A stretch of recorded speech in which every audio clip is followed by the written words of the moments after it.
Supremo Tribunal Federal de descriminalizar o porte de maconha para uso pessoal.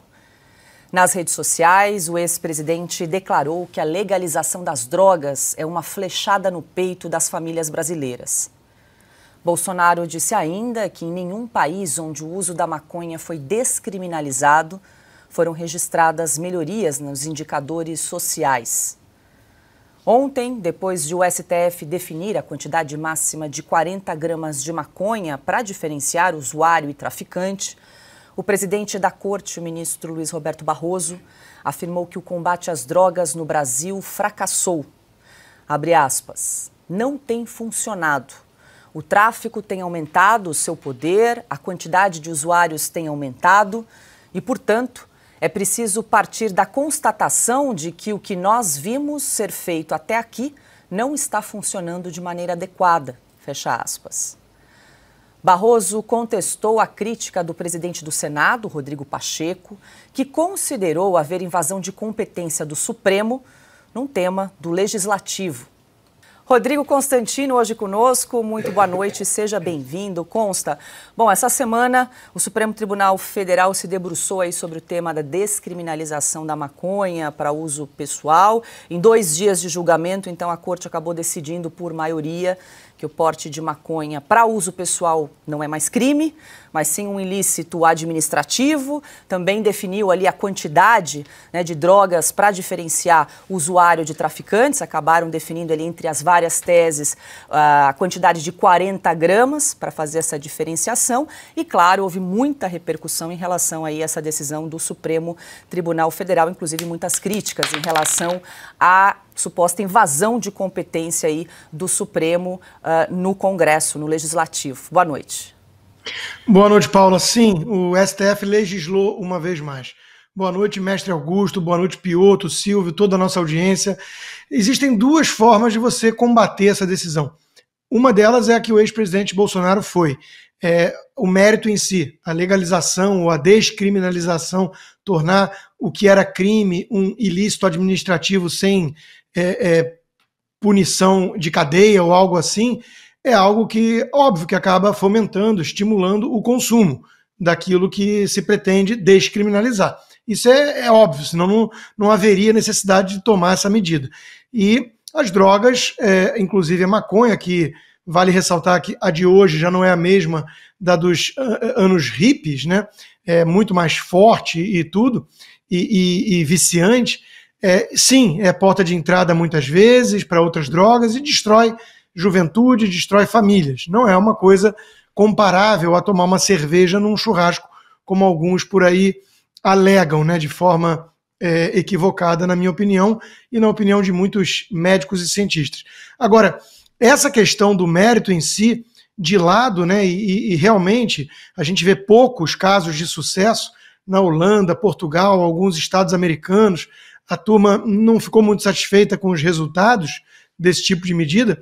Tem a questão da forma como isso foi feito. Mesmo um liberal mais libertário, que acha que não cabe ao Estado dizer o que o indivíduo vai colocar dentro do seu corpo, e fazendo um parênteses, durante a pandemia, muitos que estão aplaudindo a descriminalização estavam aplaudindo também a vacinação forçada, né, obrigatória, o que mostra a incoerência dessa turma, né? Meu corpo, minhas regras, até a página 3. Mas o fato é que mesmo alguém a favor desse caminho de descriminalização ou legalização pode muito bem entender que a forma adequada não é alguns ministros do Supremo darem uma canetada e modificarem aquilo que os representantes eleitos pelo povo desejavam. Há um vácuo na legislação, o Congresso está sendo omisso, a gente escuta esse tipo de argumento. Isso é balela. Se o Congresso está ainda deliberando e não está concluindo nada, isso é parte do processo da democracia, que é muitas vezes lenta, e os que querem um déspota esclarecido não têm essa paciência, mas depois são os mesmos que querem monopolizar a fala em nome da defesa da democracia e acusam os seus adversários de fascistas, autoritários ou coisa e tal. É óbvio que essa medida também vai, de alguma forma, promover o pequeno traficante, que é fundamental para a cadeia do tráfico de drogas, que é uma indústria bilionária. Os aviãozinhos, né, aqueles que são os traficantes que levam pequenas quantidades para consumidor final, eles vão agora estar muito mais tranquilos, muito mais seguros. Eu falo para todos os petistas, né, perguntem como é na China, por exemplo, sob uma ditadura comunista, né, que vocês tanto defendem, como é que é se for alguém lá pego com 40 gramas de maconha, né? É óbvio que isso vai, de alguma forma, facilitar a vida desse pequeno traficante, que é, repito, crucial para a cadeia do tráfico, até porque não se vende no atacado, né? À exceção, talvez, de, não sei, algumas festas de artistas, alguma coisa assim, talvez eles possam ir direto ao traficante, ao dono do pedaço no morro, né? E por fim, a fala do presidente do STF, do Barroso, dizendo que eles não viajam de primeira classe e tudo, quase deu pena, né? Eles só levam seguranças, eles consomem lagostas, vinhos caros, vivem numa redoma, numa bolha, com seus carros blindados, cada vez mais distantes do povo, achando que essas são as pautas mais sensíveis para a população brasileira, né? A agenda trans, a legalização do aborto e das drogas. Eles perderam completamente o pulso da população, né? A sintonia com o povo brasileiro, e ainda está querendo agora bancar o austero, né? Aquele que se preocupa com o dinheiro do, abre aspas, contribuinte. Conta outra, né? Adalberto Piotto, muito boa noite, seja bem-vindo. Piotto, até hoje o Estadão publicou no seu editorial uma crítica ao STF, falando aí da usurpação de poderes em relação aí ao Congresso Nacional, e trouxe uma questão interessante, né? Porque nessa questão do julgamento da descriminalização da maconha, o Supremo ele foi chamado para decidir uma questão muito simples, se debruçar sobre o artigo 28 da Lei 11.343, uma lei de 2006, se era constitucional ou não a diferenciação que o legislador fazia entre usuário e traficante. E aí eles trazem uma série de críticas, né, em relação à usurpação e ampliação, à extensão da interpretação feita ali pelos ministros do Supremo, que aí decidiram sobre a quantidade de drogas, enfim, ampliaram a extensão daquilo que foram chamados a se debruçar no início dessa ação. Então, mais uma vez, haveria aí uma invasão de competência do Supremo em relação ao papel do Congresso Nacional. Que é useira e vezeira, essa mania do Supremo insistir em legislar. Boa noite, Paula, Augusto, Constantino, Silvio, a todos vocês que nos acompanham. Eu vou ser bem breve aqui, ontem nós falávamos sobre isso, mas este ponto é fundamental. Aliás, 2 pontos rapidamente. Primeiro, quando o Supremo vai parar de legislar? Não tem vácuo na legislação, até porque o Senado acabou de votar. E boa parte do que o Congresso não vota nesse momento porque tem receio do que vai fazer o Supremo Tribunal Federal em declarar inconstitucional qualquer decisão, apesar de sempre o Congresso se debruçar antes sobre a constitucionalidade. Tem uma comissão de Constituição e Justiça, tanto na Câmara quanto no Senado, que é para avaliar isso daí, ou seja, não é feito assim do nada. Bom, primeiramente, é o Congresso, o Supremo atropelando o Congresso, que é bom notar, neste caso das drogas, a gente citou lá atrás, se não me engano, ainda no ano passado, que o próprio Rodrigo Pacheco disse, vamos aguardar o Supremo se pronunciar sobre esse assunto. Não precisava. Bom, o Senado já se manifestou, agora depende da Câmara. E ontem o recado do Arthur Lira foi preocupante. Vai ter uma tramitação normal. Esse assunto é um assunto que todo mundo sabe do que se trata. Então, óbvio que o Congresso precisa dar resposta rápida. E nesse caso, só a Câmara, porque o Senado já o fez. O segundo ponto é que não dá para disfarçar a hipocrisia que tem nesse argumento do Supremo. A história de se é usuário ou se é traficante, e a quantidade agora vai definir. Ontem eu fiz menção aqui do fato, o sujeito acabou de comprar do traficante, a polícia chega e a polícia não prende, o sujeito está com 40 gramas só. Mas ele acabou de incentivar o tráfico. É claro que o tráfico vai crescer com isso. E aí vem o ministro Barroso, e diz assim, não, tudo que foi feito até agora deu errado. Não, deu errado porque tinha corrupção na polícia. Então acaba com a corrupção na polícia e insiste na ação. A gente viu durante a pandemia a decisão do ministro Fachin de que não podia subir nada no morro. E boa parte dos morros, no Rio de Janeiro, especificamente porque foi essa medida dele, é controlada pelo tráfico. Aliás, aquelas pessoas são controladas pelo tráfico. passou pela cabeça dos ministros do Supremo Tribunal Federal que o tráfico faz comunidades inteiras de pessoas reféns daquilo? Esse é o ponto. Paula. Augusto Nunes, muito boa noite, seja bem-vindo. Deixa eu só trazer aqui uma fala do ministro Luiz Roberto Barroso em relação aí também ao julgamento. Ele disse o seguinte, a vontade do... Deixa eu só dar a aspa aqui na íntegra. Se e como o Congresso atuar, se atuar de maneira compatível com a Constituição, é a vontade do Congresso que vai prevalecer, fecho aspas aqui para o presidente do Supremo, Luiz Roberto Barroso, quando falava ali sobre a questão da legislação das drogas e a possibilidade do Congresso legislar. Existe uma PEC de drogas agora que vai ser discutida na Câmara dos Deputados. Sim, quem legisla é o Legislativo. Está aí, a palavra já diz tudo, né? O nome dos poderes já diz tudo. Boa noite, Paula. Meu irmão Silvio, meu amigo Piotr, consta, bem-vindo. Boa noite a você que nos acompanha. Começando pelo fim.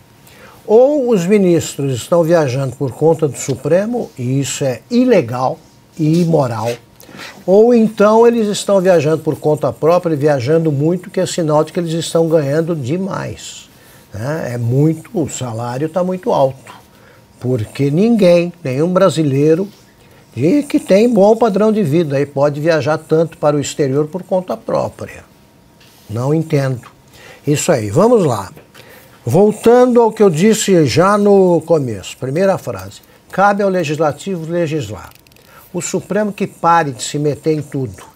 O Supremo deve decidir se aquilo é ou não constitucional, ser provocado. E por falar em provocação, que é alguém, né, algum deputado ou um partido que provoca a opinião do Supremo, está na hora de regulamentar isso aí.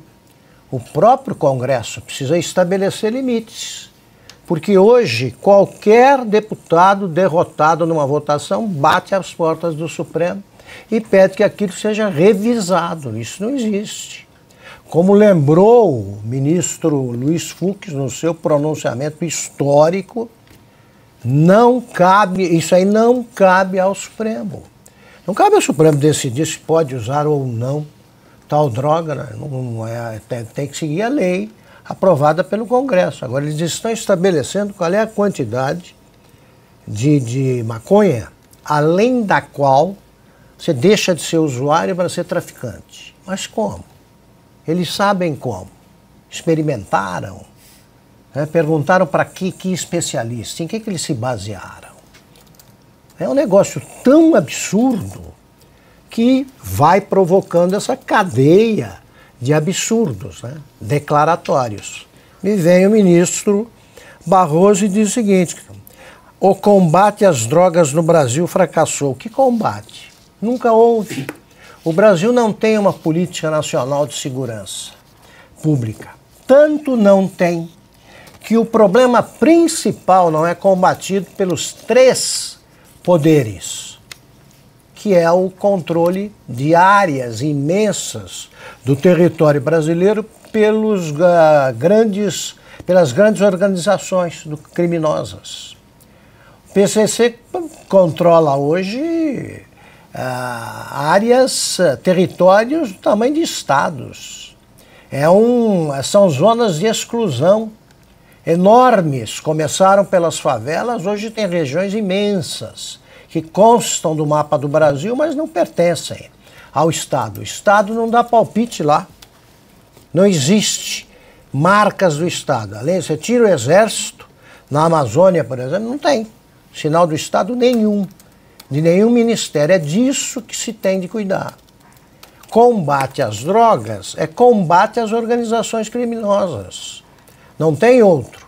Não é você decidir, né, quanto que o sujeito pode carregar, quantos gramas, ou, além disso, tem que prender porque é traficante. Isso é uma bobagem.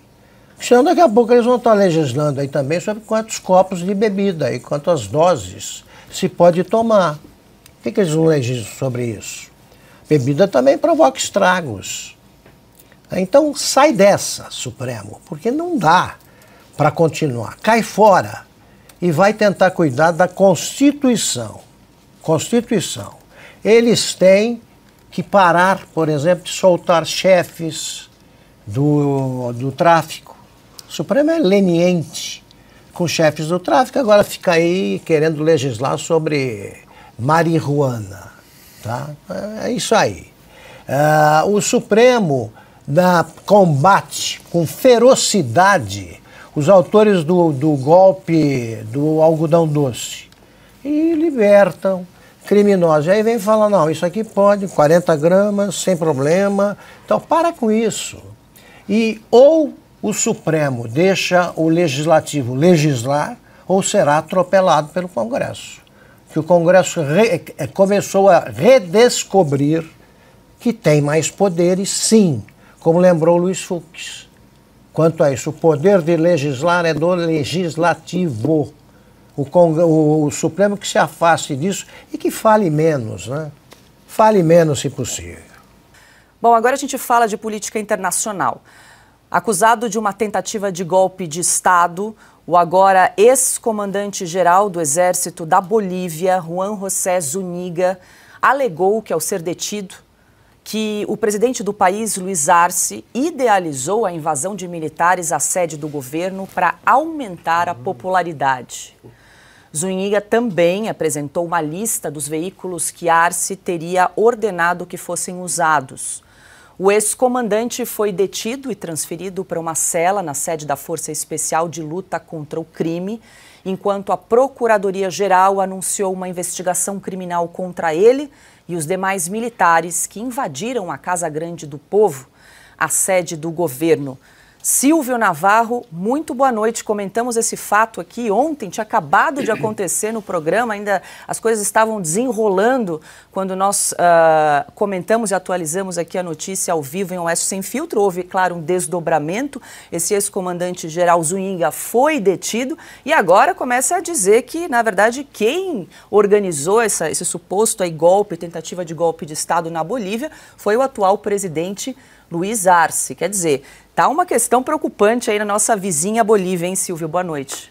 Boa noite, Paula, querida. Boa noite, Piotto, Augusto, meu irmão, meu amigo Rodrigo Constantino. Boa noite para quem nos acompanha. Paula, eu vou adotar a mesma cautela que nós todos adotamos ontem, porque nós comentamos aquelas cenas, né? Tanques blindados em La Paz, tentativa de irromper, né, dentro de um palácio e aquelas manchetes que gritavam na imprensa tradicional: há um golpe em curso na Bolívia.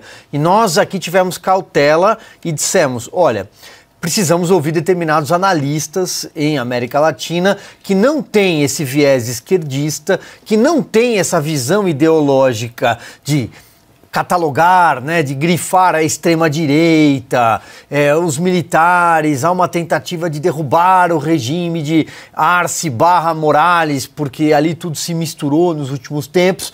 Nós tivemos cautela, nós dissemos, pode ser um teatro. Trouxemos aqui em Oeste Sem Filtro, por exemplo, o Leonardo Coutinho, que para mim é um dos grandes analistas. O Rodrigo também cita sempre o nosso amigo Leonardo Coutinho, com quem trabalhei na revista Veja, o Augusto também. Trouxemos mensagens que outros analistas internacionais, a leitura deles, a Ana Paula acompanhando a imprensa americana, e dissemos, olha, tá parecendo Trambique. Parece um golpe, autogolpe, tá esquisito. E aí, no correr do programa, nós encerramos o Oeste Sem Filtro dizendo ou foi de fato um teatro ou foi um fiasco retumbante, porque os blindados já estavam saindo da praça ao término do programa. Um golpe não acontece assim. E ninguém foi para a rua, ou seja, não houve manifestação popular típica de qualquer insurreição. Ou seja, nada estava acontecendo além de uma cena. Essas informações que você traz agora no enunciado dessa notícia, elas indicam que tudo pode realmente ter sido um teatro. Os interesses políticos do general estavam mal, precisava de algum arranjo, precisava de uma cena. Ali são particulares, são peculiaridades da Bolívia. mas a gente sabe o que está acontecendo. Tem eleição em 2025, é um governo fraco, a economia já foi em direção ao desfiladeiro há muito tempo, é um governo que também sofre de um desgaste temporal, porque esse bolivarianismo do Morales, né, o índio amigo do Lula, isso tudo tem um desgaste natural. Então, nada melhor para eles, tal lá como cá, do que sacar uma carta e dizer: a democracia venceu, o golpe não deu certo, o golpe foi interrompido. Lá não tinha algodão doce, mas eu vi cenas, eu vi vendedores de algo que parece um choripã, tinha um pão com linguiça, tinha um cachorro quente ali, eu vi, dá pra ver, se procurar tem, atrás do blindado. E aí, Consta, qual sua análise aí, passadas 24 horas dessa quartelada aí na Bolívia? Pode ter sido aí um golpe simulado com o apoio do atual presidente Arce para dar uma diminuída aí, né, amainar um pouco a crise econômica e financeira que vive a Bolívia nesse momento? Qual a sua avaliação? Toda pinta de golpe tabajara, né? Toda pinta de farsa. Agora, mesmo sendo um teatro, a gente tem que reconhecer aqui que os roteiristas do teatro sabem como deveria parecer um golpe.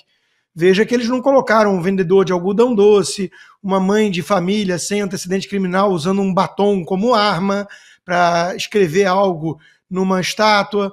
Eles não colocaram alguém absolutamente periclitante, ameaçador, quebrando um relógio, né? Eles colocaram tanques militares e armas nas ruas. Então, mesmo que seja um teatro, é um teatro convincente, ou pelo menos tentando ser convincente, para parecer de fato uma tentativa de golpe de Estado. É assim que um golpe de Estado deveria parecer, né? Então, pelo menos eu dou esse crédito aos roteiristas, se foi uma farsa, né? E é engraçado, Paulo, avaliar como é que foi a reação da extrema esquerda no Brasil. O próprio Lula e vários dos seus bajuladores nas redes sociais falaram: é assim que se trata um golpista, o militar foi preso, não pode ter anistia, não pode ter conversa, parabéns ao Arce. Bom, eles nem levantam a hipótese, né, de que a turma do Foro de São Paulo é capaz de tudo, inclusive de mentir e projetar nos outros aquilo que faz, né? Porque eles são parte do problema, eles são cúmplices dessa mentalidade soviética, digamos assim. Agora, o Lula chegou a escrever como amante da democracia contra qualquer golpe. Eu mesmo perguntei, né? Eu estou sob censura no X, né, na plataforma antiga Twitter, né? No Brasil, por conta do Alexandre de Moraes, criei até uma nova, América Consta, mas, essa é minha mesmo, mas eu perguntei ao presidente, né, a democracia relativa da Venezuela, aquela cubana, amante de qual democracia exatamente, né? É muita cara de pau. Como dizia La Rochefoucauld, né, a hipocrisia é a homenagem que o vício presta à virtude. Esses verdadeiros golpistas, fascistas, comunistas, eles sabem o que deveria parecer democracia e o que parece golpe. Só que eles acusam nos outros aquilo que eles enxergam diante de um espelho. Augusto, deixa eu só trazer a nota aqui do Ministério das Relações Exteriores aqui do Brasil sobre esse fato na Bolívia, aspas. O governo brasileiro manifesta seu apoio e solidariedade ao presidente Luiz Arce, ao seu governo e povo bolivianos. Nesse contexto, estará em interlocução permanente com as autoridades legítimas bolivianas e com os governos dos demais países da América do Sul, no sentido de rechaçar essa grave violação da ordem constitucional na Bolívia e reafirmar seu compromisso com a plena vigência da democracia na região. Fecho aspas aí para a nota oficial do governo. Eles estão com essa nota, com essa... Não é um samba de uma nota só, né? Democracia, democracia, democracia, e podem estar cometendo aí uma tremenda bobagem, mais uma, porque tem tudo a ver esse golpe que não houve, né? Lembra o Bananas do Woody Allen. Sim. Ele simula um golpe num país sul-americano e o sujeito narra. Agora o general que vai sofrer o golpe está saindo do palácio, o general que vai tomar o poder vai entrar e tal, é assim. Tem tudo a ver com a briga entre o Luiz Arce, presidente, com o Evo Morales, o nosso lhama de franja. Eles estão brigando. Romperam. O Lula pode descobrir, pouco tarde, que ele está brigando com o cara que deu para ele aquele blusão, aquele colete indígena horroroso aí que ele gosta de usar e que caracteriza a figura. Imagine, a Bolívia eu conheço. A Bolívia também não é para principiantes, como dizia o Tom Jobim sobre o Brasil. Eu fui várias vezes à Bolívia, eu não conheço nada ali, porque esse país é complicado. Então, a Bolívia, por exemplo, desde a independência até hoje, ela perdeu em guerras erradas 1/3 do território, ou mais. Perderam o litoral na Guerra do Pacífico, naquela guerra que teve, quando eles entraram numa guerra contra o Paraguai, em que os tanques bolivianos eram pilotados por soldados descalços, não tinha nem bota para isso aí. O cara imagina, sai com um tanque. É a mesma coisa que você dar um avião para quem não tem brevet, não vai decolar e tal. Bolívia é isso aí. Eu trabalhando na Veja, num período de 5 anos, ocuparam o poder, sempre através de golpes aí. Um general de esquerda, um general de direita e um general que representava o narcotráfico. Tudo de uma vez, sem eleição. Então a Bolívia é isso aí, é complicada. E o pessoal está achando que estão defendendo a democracia, que ali nunca houve. É um golpe atrás do outro. Agora, esse aqui é isso, é o golpe Tabajara mesmo. É uma piada, porque o tanque que entra numa dependência qualquer da praça, na verdade eles ocuparam uma praça, que você pode ocupar sem tanque. Né? Levam um grupo de 50 amigos, derrubaram o portão, ninguém sabe para quê. Não aconteceu nada depois de derrubado o portão e você não sabe que portão é esse, leva aonde. Então, que bom que vocês fizeram isso aí ontem, né? Prudência, calma. Vamos ver, eu ainda não tenho opinião formada sobre isso, eu só sei que golpe de verdade não é assim que se faz. Está parecido com o atribuído aos golpistas, né, do 8 de janeiro. E piorado pela condição boliviana, né, que tem o golpe. A Bolívia não é brincadeira, talvez seja o pior, o país sempre em pior situação do continente. Do subcontinente. Então, meu Deus do céu, né, para ser o pior entre tanta gente de má qualidade, é coisa de campeão. Então, prudência, mas tem tudo a ver, um dos dois, ou os dois, vão figurar como atores principais, o presidente Arce e o Evo Morales. Os dois são os atores. Esse general, pois se ele vai, diz que o golpe foi a favor do presidente, ele já confessou sem tortura, sem nada. No dia seguinte, quer dizer, tá com cara de bananas, isso aí. E não me surpreenderia, porque na Bolívia, como no Brasil de hoje, qualquer coisa supera o mais imaginoso autor de livro da escola do realismo fantástico. Em Portugal, ao menos 12 representantes de empresas com ações no Supremo Tribunal Federal aqui no Brasil participam do Fórum Jurídico de Lisboa. Diretores, presidentes e sócios dessas companhias darão palestras na edição deste ano do evento organizado pelo IDP, a faculdade do ministro do STF, Gilmar Mendes. Algumas dessas ações são relatadas pelo próprio decano da Corte. Procurado, o Supremo afirmou não haver conflito de interesses na situação. Em nota, a assessoria do STF informou que os ministros que conversam com vários setores da sociedade. Quanto à participação no evento de representantes de empresas com processos na Corte, a assessoria justificou que eles vão compartilhar conhecimento com o público. Piotr, e aí, o que achou da justificativa? Pelo menos 12 empresas, isso foi o que foi levantado, talvez tenham até mais, né, empresas participando aí do Gilmar Palusa em Lisboa, empresas que têm ações, têm interesse no Supremo Tribunal Federal.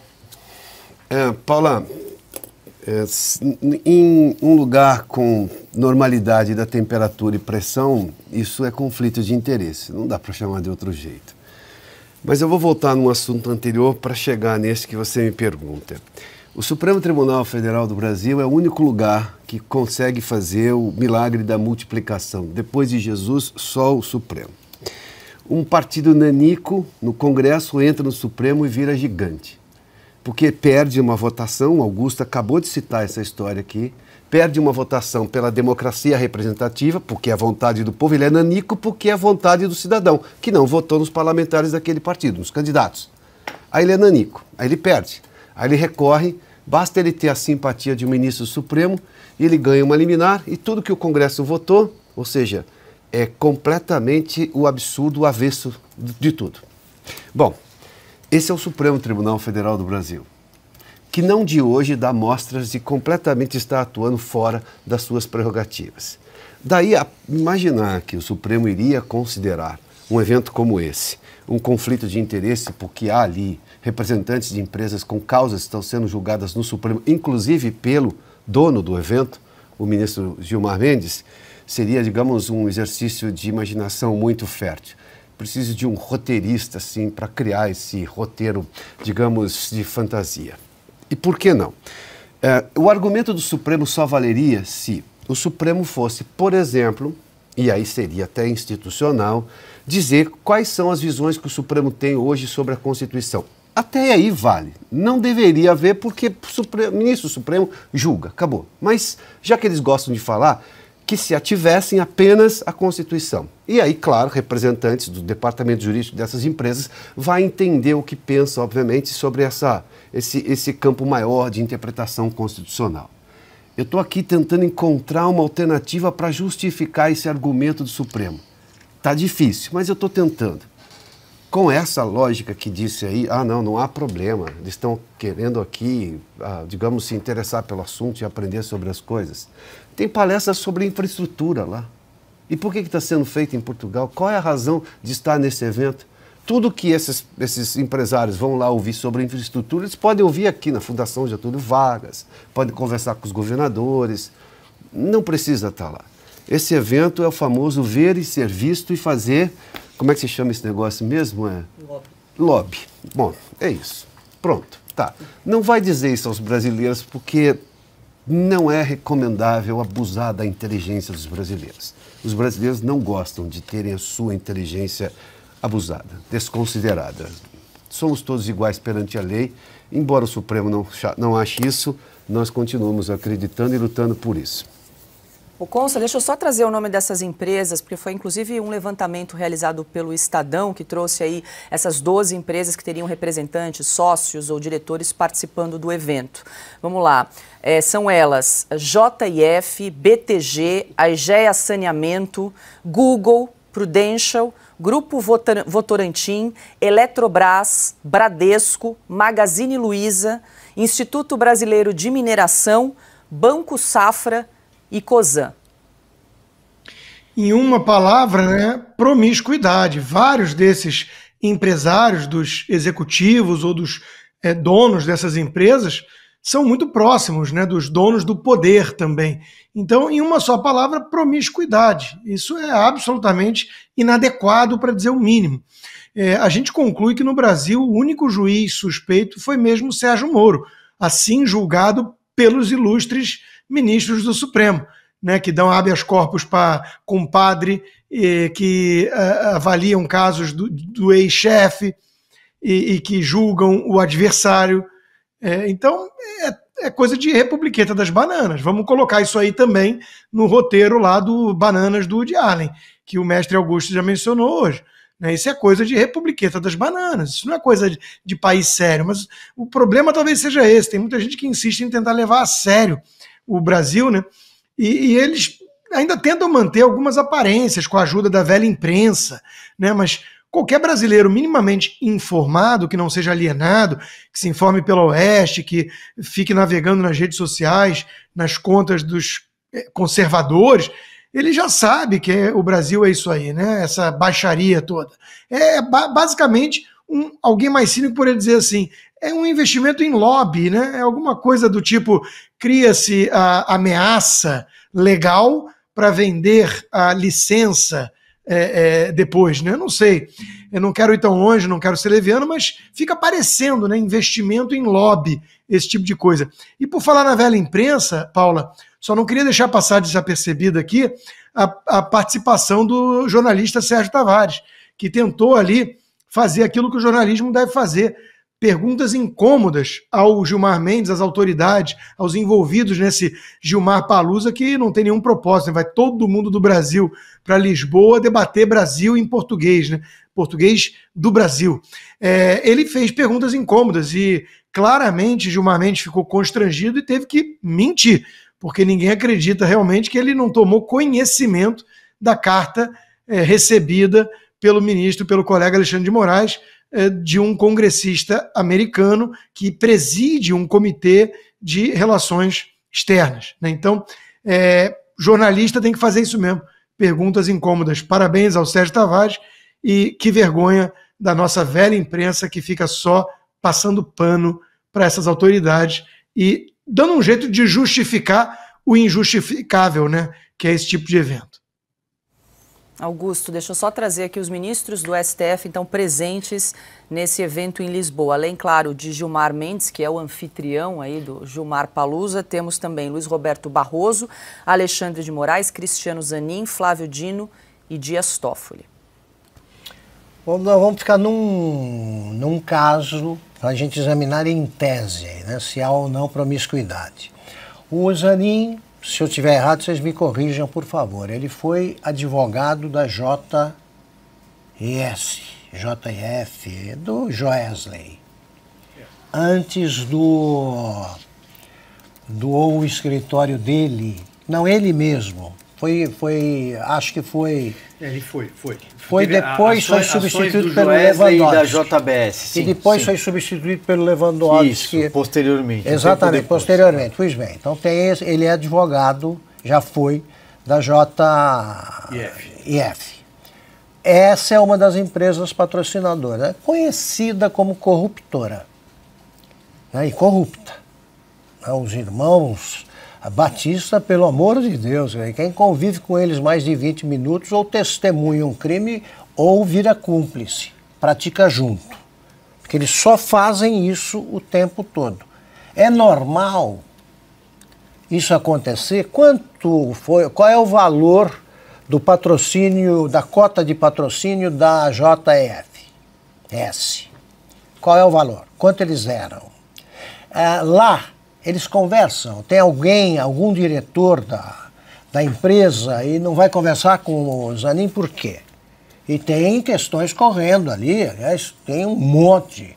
Eles também não pagam acordo de leniência, tal, que acaba sempre julgado ali pelo Supremo e beneficiando o criminoso. Isso é um exemplo escandaloso. Agora, muito simples, quer acabar com as suspeitas, aí divulguem os números. Quem vai pedir o patrocínio? Quem é o cara que procura as pessoas? Como são escolhidas as empresas que vão patrocinar? Por que em Portugal e não no Brasil, já que o povo brasileiro precisa saber mais coisas sobre direito, justiça? Por que não divulgam esses números? É lucrativo o encontro? Quem paga as passagens? Qual é o valor das passagens? Então é o seguinte, o Supremo, agindo como empresa, devia ser tratado como uma empresa suspeita. Tá? É assim que tem que ser. Apresentem os números e a gente para de duvidar. Até que isso aconteça, eu tenho o dever de colocar sob suspeita um encontro em português, realizado em Portugal, como se o Brasil ainda fosse uma colônia. Façam aqui. Isso aí é muito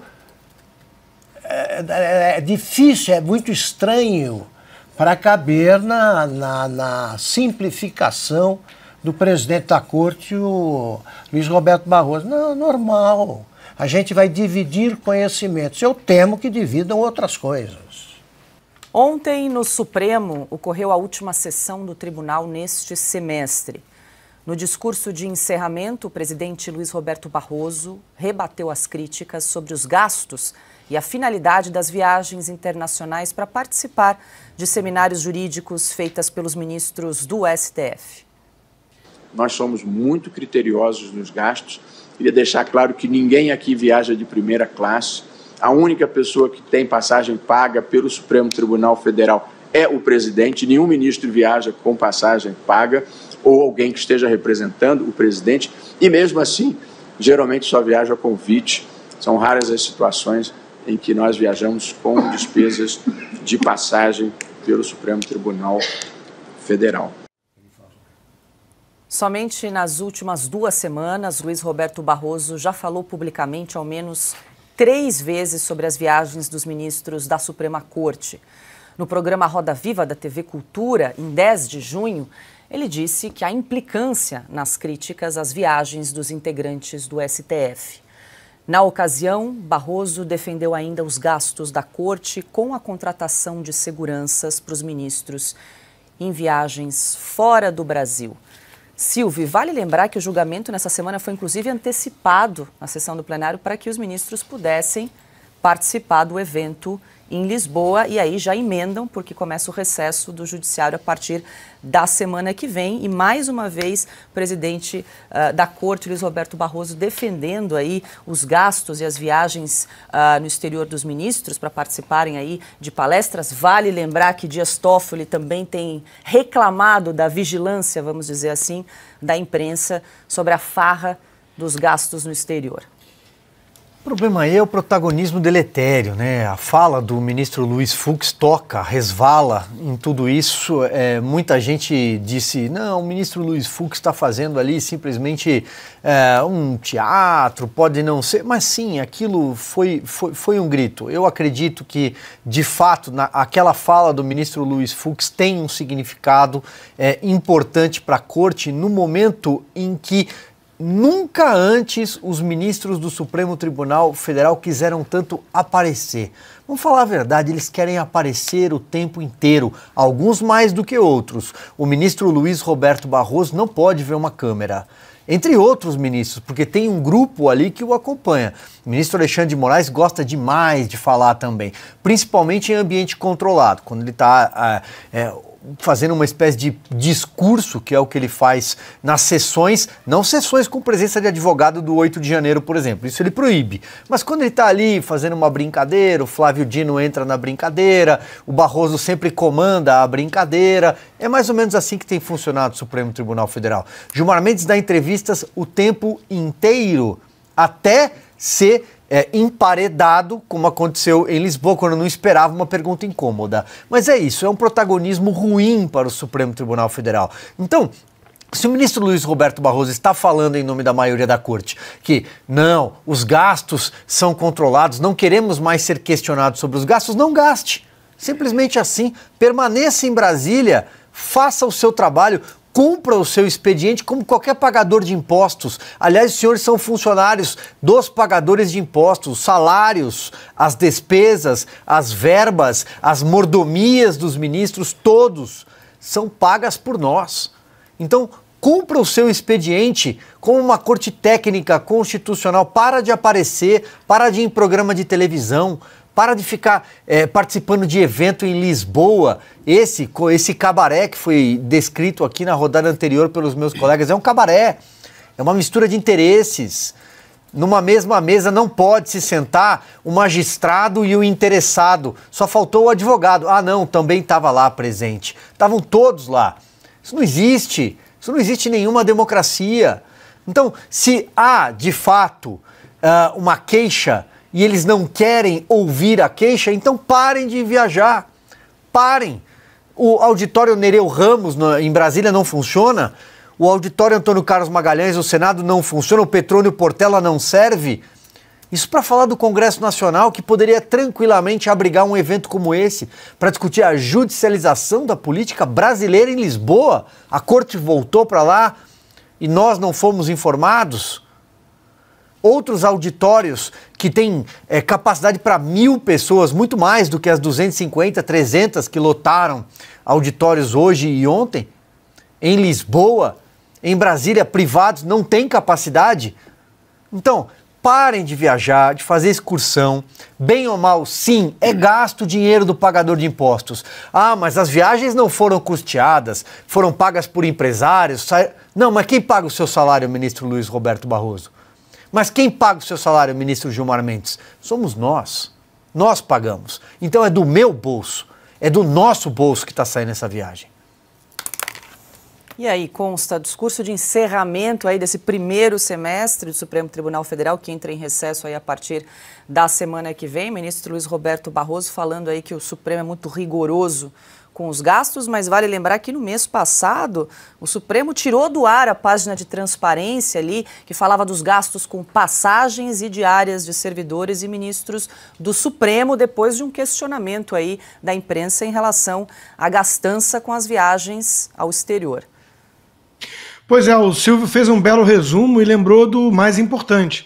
Nós, pagadores de impostos, chamados de contribuintes pelo sistema, é que sustentamos eles, que são nossos servidores públicos. Então tem que ter transparência, sim, tem que ter cobrança, e se a imprensa estivesse fazendo o trabalho direito, teria muito mais cobrança. Agora, é interessante avaliar a postura defensiva dos ministros do STF, principalmente do seu presidente Barroso.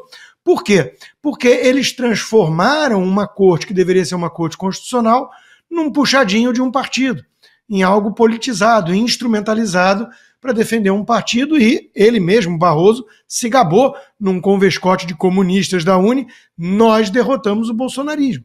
Então esse é o problema em essência. A fala do ministro Fux, o único juiz ali presente, lavou a alma de tantos brasileiros essa semana, porque tocou no cerne da questão do ativismo judicial, né, que não cabe a esses juízes que não foram eleitos legislar, atropelar o Congresso, e tampouco cabe agir como agentes políticos. E é o que eles tentam fazer o tempo todo. O Fux explicou isso muito bem, né? Transferem para a arena jurídica aquilo que tinha que ser da arena política, para não arcarem com o ônus, né, da impopularidade, das críticas, dos ataques, lá no lugar devido, que é o Congresso, onde tem os representantes do povo. Então o PSOL é um partideco, né, um partido minúsculo. Como a rede era menor ainda, tinha basicamente uma figura ali, o senador Randolfo Rodrigues, que agora foi de vez lá acabou a farsa, digamos assim, foi lá pro chefe, né? E qual era o papel dele? Basicamente despachante perante os ministros do Supremo. É o tapetão. O STF virou o tapetão da extrema esquerda. Não tem voto, mas quer legislar, quer mandar, porque o Dirceu alertou, né? Ganhar eleição é diferente de tomar o poder, e nós vamos tomar o poder. Dito e feito. Então, eles não querem, os ministros, prestar contas perante a sociedade, mas como agentes políticos que eles se transformaram, eles são políticos, e com político é assim mesmo, né?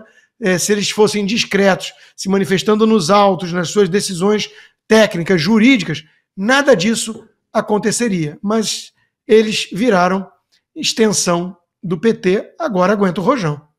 Uma observação só, Paulo, quero até que vocês me ajudem aqui. Eu não vejo primeira classe há muito tempo, acabou.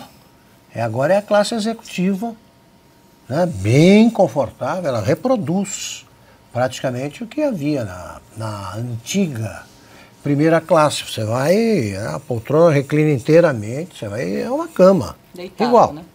Para você encontrar a primeira classe, você tem que viajar por essas empresas árabes aí, muito ricas, né? Sauditas, Emirates. Isso, Emirates, essas tem. Então é o seguinte, ele não está contente com a executiva, acha pouco. A executiva é cara para burro. Sim. Quem é que paga? A empresa. Isso é ser rigoroso com o gasto? Para de brincadeira, né, ministro? Assim não dá, não. Sem contar que aqui dentro do Brasil, em voos domésticos, eles não usam companhias tradicionais privadas, eles voam nas asas da Força Aérea Brasileira. São aviões da FAB. Então, de novo, nós estamos pagando a viagem deles de Brasília para São Paulo, para o Sul, para o Nordeste, para onde quer que vá. Mas eles não vão como passageiros comuns, como nós somos comuns. E nós pagamos o salário deles. Então, nós pagamos o salário para que eles deem expediente nos gabinetes em Brasília, não em Lisboa. A Ana conta que a seleção brasileira de vôlei viajava na classe econômica, normal. E os atletas todos que representam o Brasil nessas competições, todos viajam na classe econômica, eu não sei como eles cabem. Sim. Alguns, jogadores de vôlei, são altos, não querem nem saber, não dá para gastar mais. Os ministros já sabem como é que é essa experiência popular de viajar numa classe econômica, não sabem. Nunca viram. E tem um conceito aí na fala do Barroso que é a pretensa austeridade, né? Ele diz assim, olha, só o presidente da corte ou alguém em nome do presidente da corte é que tem passagem paga. A questão não é essa. Se está a serviço do Estado e é funcionário do Estado, o Estado tem que pagar a passagem de qualquer um dos ministros. Agora, é do interesse do Estado que ele esteja em Lisboa? Não é. E se vai pago por quem? Por conta própria? Bom, primeiramente precisa saber. Não, paga pelo Instituto do Gilmar Mendes. Mas quem financia o Instituto do Gilmar Mendes?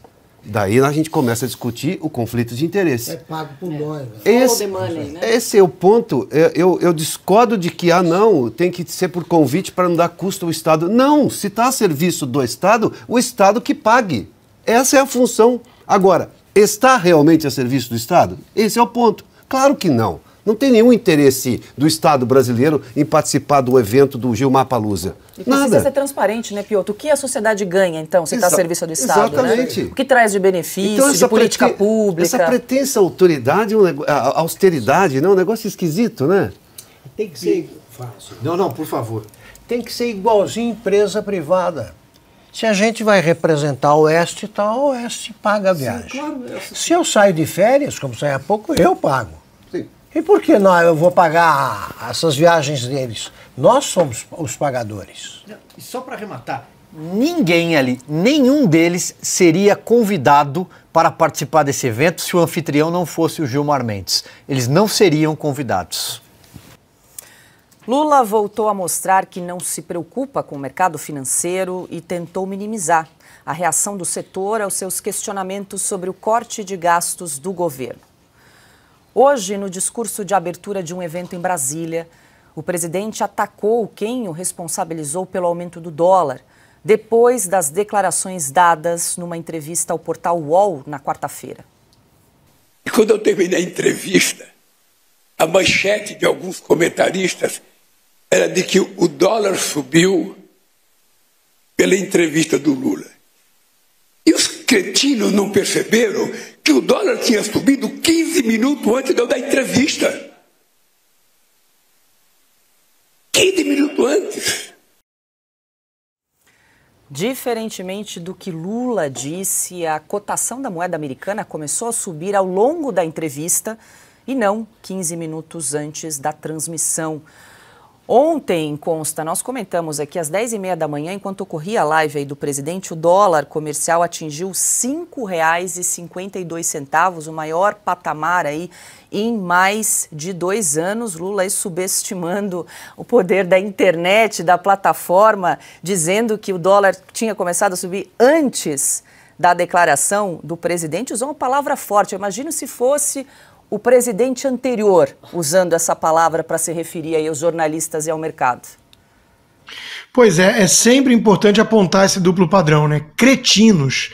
Se é o Bolsonaro chamando de cretinos jornalistas, imagina a Abrage, imagina todas as entidades e os próprios jornalistas como é que estariam reagindo. Agora, é tanto absurdo nessa fala curta do Lula, tanto absurdo.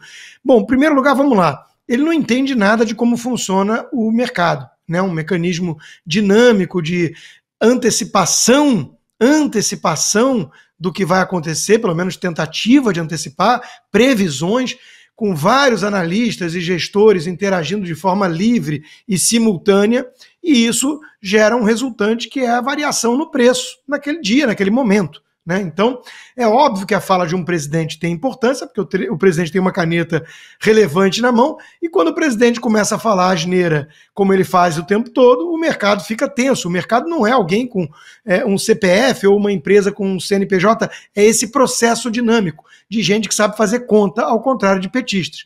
Então, É óbvio que ele vai impactar o preço quando ele diz que tem que aumentar a arrecadação e não conter despesas e por aí vai. Isso deixa o mercado nervoso, porque o mercado antecipa o problema fiscal logo ali na frente. Aliás, já é um problema enorme hoje.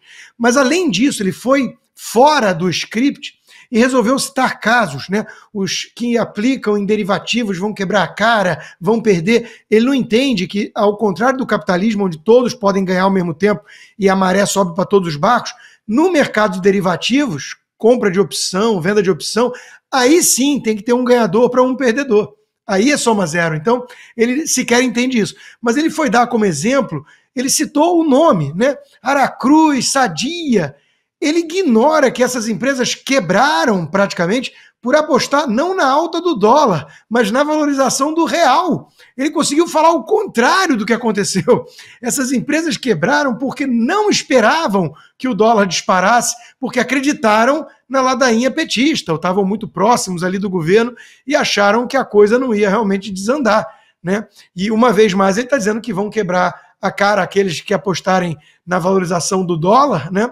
Eu tenho dito desde o primeiro dia de governo, né, que é o contrário, que, olha, eu se pudesse, pegava o meu dinheiro todo no Brasil e fazia remessa. Eu não posso fazer isso, porque o Alexandre de Moraes congelou minhas contas, lá se vai mais de um ano nessa situação, e eu estou vendo o meu dinheiro, minha poupança de meses e meses de salários acumulados, derretendo sem poder fazer nada. Mas aí não foi erro de avaliação minha, foi culpa do Alexandre de Moraes. Então, quem apostar contra esse desgoverno não vai quebrar a cara não, Lula, porque o governo já deu errado.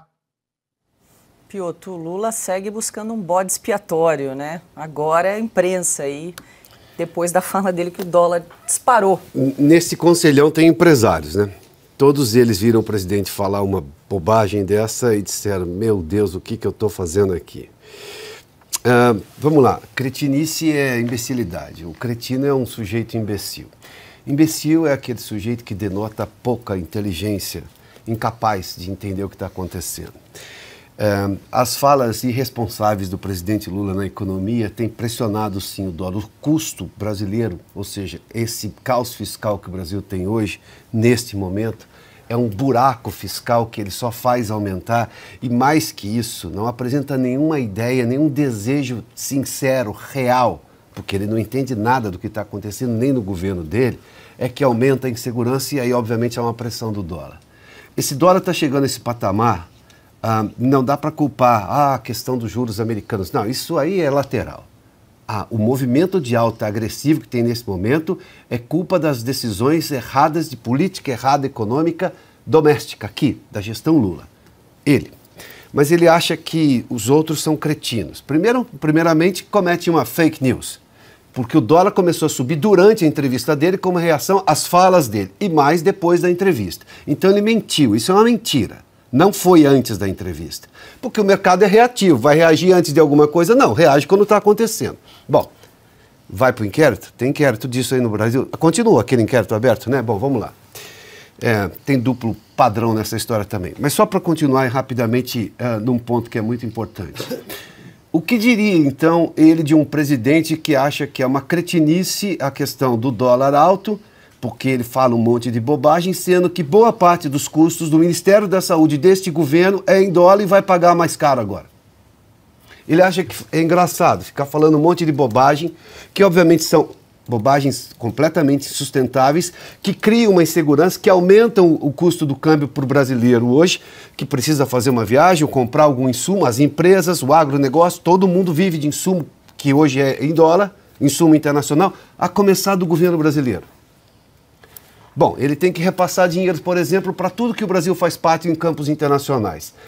Mas ele tem real, ele tem que pôr em dólar, vai ter que pôr mais real. A conta brasileira, para participar de todos esses órgãos internacionais, da contribuição que o Brasil tem que dar, vai ficar mais cara agora. Tudo que o governo, bom, não vou contar da Petrobras, porque a Petrobras agora tem uma nova gestão agora, né? O Lula e o governo são os principais acionistas, segundo a nova presidente da Petrobras. Não vai repassar e aí a conta da Petrobras vai ficar um outro problema.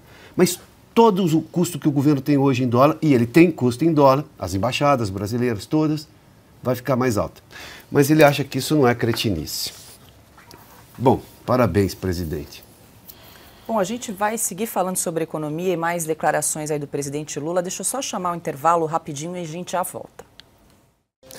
Imagine investir em construção civil nos Estados Unidos, tendo uma garantia imobiliária e lucros em dólares. Conheça o Bella Homes, um projeto exclusivo na Flórida, investimento de curto prazo com alta rentabilidade. Suporte completo desde a internacionalização até a construção, venda ou aluguel. Cresça e prospere com ganhos em dólar. Visite construindoemdólares.com. Bom, e Lula voltou a atacar o presidente do Banco Central, Roberto Campos Neto. Hoje, em entrevista à Rádio Itatiaia, de Minas Gerais, onde o petista cumpre a agenda, ele afirmou que o chefe do Banco Central enveredou por um caminho equivocado. Lula disse ainda que não tem pressa para indicar o substituto de Campos Neto, cujo mandato na presidência do Banco Central termina no final do ano. Hoje cedo, na capital paulista, Roberto Campos Neto participou de uma coletiva de imprensa sobre política monetária. Ele declarou que não iria comentar as críticas de Lula. Campos Neto também negou que tenha sido convidado por Tarcísio de Freitas para ocupar o cargo de ministro de Estado, caso o atual governador de São Paulo seja eleito presidente da República. Silvio, parece notícia velha, mas é novamente o presidente Lula atacando aí o presidente do Banco Central, Roberto Campos Neto, que disse que não ia responder às críticas, porque se fizesse isso também ia tomar muito tempo, né? Porque toda semana é um novo ataque aí ao presidente do Banco Central. E ele segue a cartilha, né? Repete a mesma ladainha para ver se cola, porque não tem escapatória. Eu acho que a análise econômica já foi feita pelo Constantino, o Piotto complementou, eu acho que está tudo muito claro. Acho que o Lula, inclusive, deve ter terminado essa entrevista, foi para casa, alguém deve ter cochichado para ele. Lula, você inclusive mentiu sobre a história dos 15 minutos para lá ou para cá. Era mentira. Você continua tentando criar narrativas. Só que os fatos estão aí, estão colocados. Eu gostaria de tocar no ponto em que ele chama quem o criticou, no caso, os jornalistas, de cretinos. Eu me sinto muito à vontade para dizer para o Lula que ele é um cretino. E eu imagino como é que fica a cabeça de jornalistas que passam o dia inteiro nas redações defendendo esse governo, defendendo o Lula, defendendo as bobagens que ele fala, passando pano para as mentiras que ele tem falado com mais e mais frequência, porque as entrevistas estão se avolumando. Ele tem falado para rádios no Nordeste com mais frequência e até alguns portais, sempre para jornalistas de confiança do Palácio do Planalto. Ele não se senta com um jornalista que pode causar determinado desconforto diante de uma pergunta. Fica aqui o convite, se ele quiser participar de uma entrevista, eu imagino que meus colegas de bancada do Oeste Sem Filtro não se negariam a entrevistá-lo. Eu não me nego a entrevistá-lo. De forma alguma. Acho que a resposta está dada aqui pela bancada. Me junto ao seu convite. Pois bem. Mas eu me sinto à vontade, para não me alongar, Paula, em dizer que o presidente é um cretino. Agora, como é que fica esse pessoal que faz assessoria de imprensa em televisão aberta ou em canal pago desta mesma televisão aberta, todo mundo sabe de quem a gente está falando, que passa pano com dinheiro da SECOM, com dinheiro do pagador de impostos público, pode chamar como quiser. Enfim, a gente sabe de onde sai o dinheiro, é do nosso bolso, passa pela mão do Paulo Pimenta, agora ele está como governador postiço do Rio Grande do Sul, está lá o sub dele, continua pingando nessas redações. E aí eles têm que passar pano, passa esfregão, passa rodo. E aí eles têm de ouvir que o Lula é um cretino. Escapou um sorrisinho aqui no cantinho da minha boca. São cretinos também, O Lula, ele acha estranho, eu estou no mercado, o Lula vai dar uma entrevista, eu fico apavorado, eu já reajo. Ele acha que não, seria estranho se subisse só com o anúncio da entrevista, subisse o dólar. Não.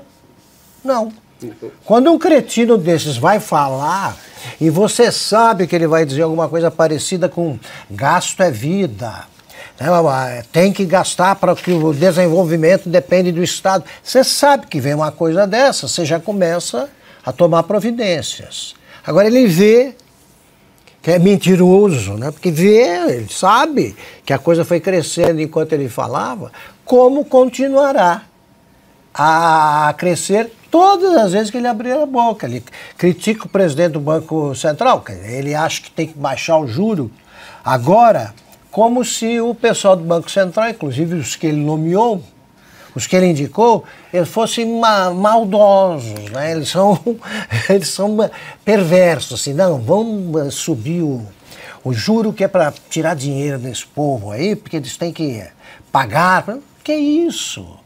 O Lula, se fosse presidente do Banco Central, baixaria tudo, quebrava o país. O Brasil sobrevive ao Lula. Agora, é um cara que diz que troca ideias com a mulher que ele tem como farol. Aí eu me lembro sempre de uma história contada pelo jornalista Marcos Correia, brincava muito com isso. Ele queria entrevistar o Eugênio Goudin, que tinha sido ministro da Fazenda do Juscelino Kubitschek. O velho economista estava completando 100 anos. Ele queria, o Marcos contava isso aí com graça, né? Ele dizia assim, ele ligou, disse, doutor Goudin,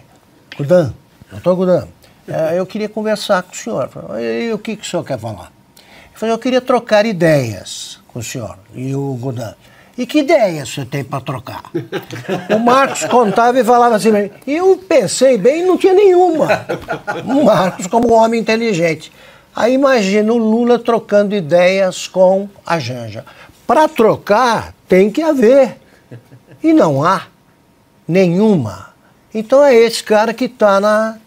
Eu repito aquele hoje, eu usei a última vez quanto a ele, repito. Ele está chamando nós todos de cretinos, pois é ele que é uma perfeita besta quadrada. É ele. Consta, deixa eu trazer aqui repercutir mais uma declaração do presidente Lula concedida aí nessa entrevista à Rádio Itatiaia de Minas, porque o presidente projetou alguns nomes aí para uma futura candidatura ao governo do estado. Um deles, segundo o presidente, seria o do senador Rodrigo Pacheco. De acordo com Lula, Pacheco seria um extraordinário governador. O presidente disse ainda não saber se o senador quer se candidatar ao governo estadual. Abre aspas, ele decide o que ele quiser fazer. O que eu posso dizer é que eu quero estar junto. Fecha aspas. Na sequência, Lula afirmou que o ministro de Minas e Energia, Alexandre Silveira, também teria condições de se candidatar ao governo de Minas. E aí, consta, Pacheco já deu uma declaração aí recente dizendo que não teria interesse em se candidatar ao governo de Minas Gerais, mas a gente sabe que não pode escrever muito aí o que os políticos falam, né? O problema é que o senador Rodrigo Pacheco sabe que qualquer cargo eletivo ele vai ter muita dificuldade, até mesmo o síndico do prédio, né? Então é mais fácil ele ser apontado para um STF da vida, que acho que é o verdadeiro sonho dele, né? Agora, é bom que o Lula cacife a candidatura ao governo do estado de Minas Gerais do senador Rodrigo Pacheco para ficar muito claro de qual lado o senador está, né? Porque ele tenta bancar aquilo que se convencionou chamar isentão, né? Assopra, morde, faz um discursinho, diz que discorda do ativismo e é hoje em dia o maior cínico da República Brasileira, porque é aquele que mais finge que existe uma normalidade institucional no país, sendo que não existe, e a principal causa de não existir é Rodrigo Pacheco, que hoje senta em cima de vários pedidos de impeachment, que é o mecanismo idealizado pelos constituintes para freio e contrapeso de um abuso eventual de poder do próprio judiciário, e ele se recusa a levar para plenário uma votação dessas, agindo como cúmplice dos ativistas, daqueles que atropelam o outro poder, no caso, o que ele preside, e por aí vai, né? Então ele faz discursinho para enganar a trouxa, né? Ninguém mais acredita em Rodrigo Pacheco. Eu mesmo já chamei por muito tempo ele de alguém pusilânime, bicho preguiça, é muito associado a ele nas redes sociais, mas não é uma questão de preguiça ou de covardia, é uma questão, repito, de cumplicidade. Ele está do lado do Lula, do consórcio da velha imprensa, PT e STF, que virou um puxadinho do PT. Então, ele vai arcar com as consequências disso. Essa turma pode ter muito poder, mas não sei se tem muito voto. Lula defendeu nesta quarta-feira uma diferenciação entre carnes mais simples e nobres na reforma tributária que está em tramitação no Congresso. Segundo o presidente, enquanto o frango pode ficar isento, carnes como o filé mignon devem ser taxadas. Na Câmara, a proposta de emenda à Constituição aprovada no ano passado estabelece a possibilidade de alguns produtos serem incluídos na cesta básica. Com isso, os itens serão totalmente isentos dos impostos agregados que serão criados com a reforma. E aí, consta, o presidente querendo taxar o filé mignon, brasileiro esperando a picanha que não chegou. Vai ser taxada também, então. Picanha também deve estar na fila. Que volta a ser carne de sopa como era no começo dos anos 80, mas acho que não. Desculpa, Consta, eu não podia perder a oportunidade. Não, mas é isso. E veja, esse é o governo dos pobres, né? Que, aliás, ele está bastante hiperativo nas redes sociais, né? E está lá dizendo que ele não é o presidente dos pobres, ele é o pobre que chegou à presidência. Porra, eu acho que se o brasileiro todo fosse pobre que nem o Lula, com milhões e milhões nas contas, e triplex, e sítio, né? Aí não tinha pobreza no país. Mas é óbvio que ele joga contra os mais pobres, né? E eles só pensam nisso, taxar, taxar, taxar. Tinha que reduzir todos os impostos e não taxar a carne. Agora, o brasileiro que foi trouxa, não tem outra palavra, né? A ponto de acreditar na chuva de picanha que o Lula prometeu, né? Vai ter que se contentar talvez com um vale maconha, digamos assim. E o problema é que dizem, né, que dá uma baita larica. O sujeito vai depois ficar com uma baita fome, mas não vai ter a carne para comer, não. E aí, Piotr? Não, veja só, né? Ele não sabe o que falar. E ele acha que tem que falar de tudo. Bom, ele não consegue entender nem o governo de onde ele está. Então ele diz que no frango não precisa taxar. Mas ele prometeu picanha. E onde é que está a relação? Óbvio que até pela questão do preço, a carne de primeira ou as carnes mais caras são muito menos vendidas.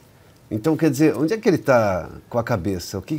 O presidente Lula não conseguiu sequer conversar com os produtores de arroz do Rio Grande do Sul, que garante o fornecimento todo ano para o brasileiro, e arroz é muito mais importante que carne no prato, proporcionalmente é muito mais. Ele está preocupado com o imposto sobre carne. O governo está de novo interessado, como ele disse, em ver, vamos ver se a gente consegue arrecadar mais. E ele está achando que isso vai passar, vai colocar a carne de primeira no imposto seletivo, no imposto do pecado. Comeu picanha, cometeu um pecado. Filé mignon, nossa, 2 pecados ainda. E depois mais 10 Ave Maria para ver se você... Ah, nossa, meu Deus do céu. É o presidente da República.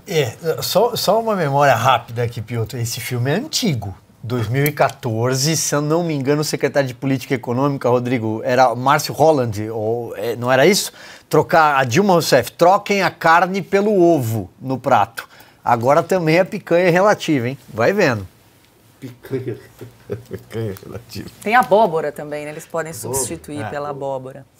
Bom, e na Câmara, integrantes da oposição apresentaram hoje mais um pedido de impeachment de Lula. Na visão dos 57 deputados que assinam o documento, o governo cometeu crime de responsabilidade fiscal, o mesmo que tirou Dilma Rousseff do poder em 2016. A nova denúncia é baseada numa reportagem da Folha. Em 15 de junho, a publicação mostrou que o executivo mudou dados da Previdência Social para reduzir em aproximadamente 12 bilhões de reais a projeção de despesas com benefícios previdenciários em 2024. O autor do pedido é o deputado Biratã Sanderson. No requerimento, o parlamentar menciona a nota técnica da Coordenação de Orçamento de Finanças do INSS, que teve a projeção alterada às pressas, devido à exigência legal de publicação do relatório bimestral de avaliação das receitas e despesas primárias. Silvio Navarro, mais um pedido aí de impeachment do presidente, aí por crime de responsabilidade. A gente sabe que para um pedido de impeachment avançar, são necessários alguns ingredientes ali, né? A vontade também do presidente da Câmara, povo na rua. Como é que você avalia aí esse pedido, que é de autoria aí do deputado Biratã Sanderson? É parte da política que a oposição deve fazer.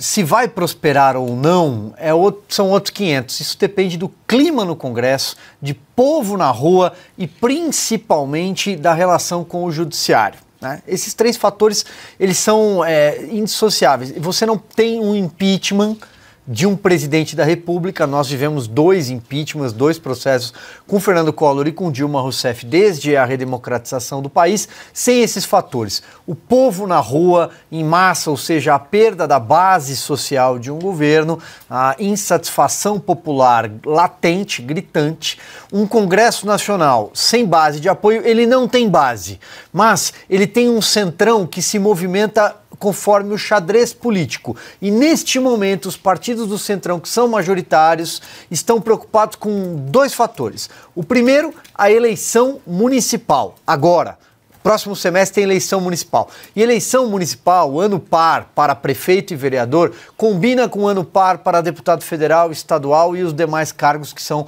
majoritários. Por quê? Porque o prefeito se compromete com o deputado a apoiá-lo daqui a 2 anos, o vereador também. Então essa é a teia, é a capilaridade política. Então eu acho que os deputados estão preocupados, primeiro, com esse fator e segundo, com emendas parlamentares que precisam sair agora. Tem uma reportagem de hoje do jornal Estado de São Paulo, a cifra é 7,7 bilhões de reais liberados e empenhados no jargão orçamentário, metade já saiu, né? Ou seja, antes da eleição, 7,7 bilhões de reais das tais emendas PIX, ou seja, dinheiro que vai pingar lá na ponta, no caixa do prefeito, sem a devida transparência que o TCU, Tribunal de Contas da União, exigiu desde janeiro e já de alguma forma, porque a outra metade vai continuar pingando nos próximos meses ou nas próximas semanas, burlando a lei eleitoral. Então, esse é o entendimento hoje no Congresso Nacional.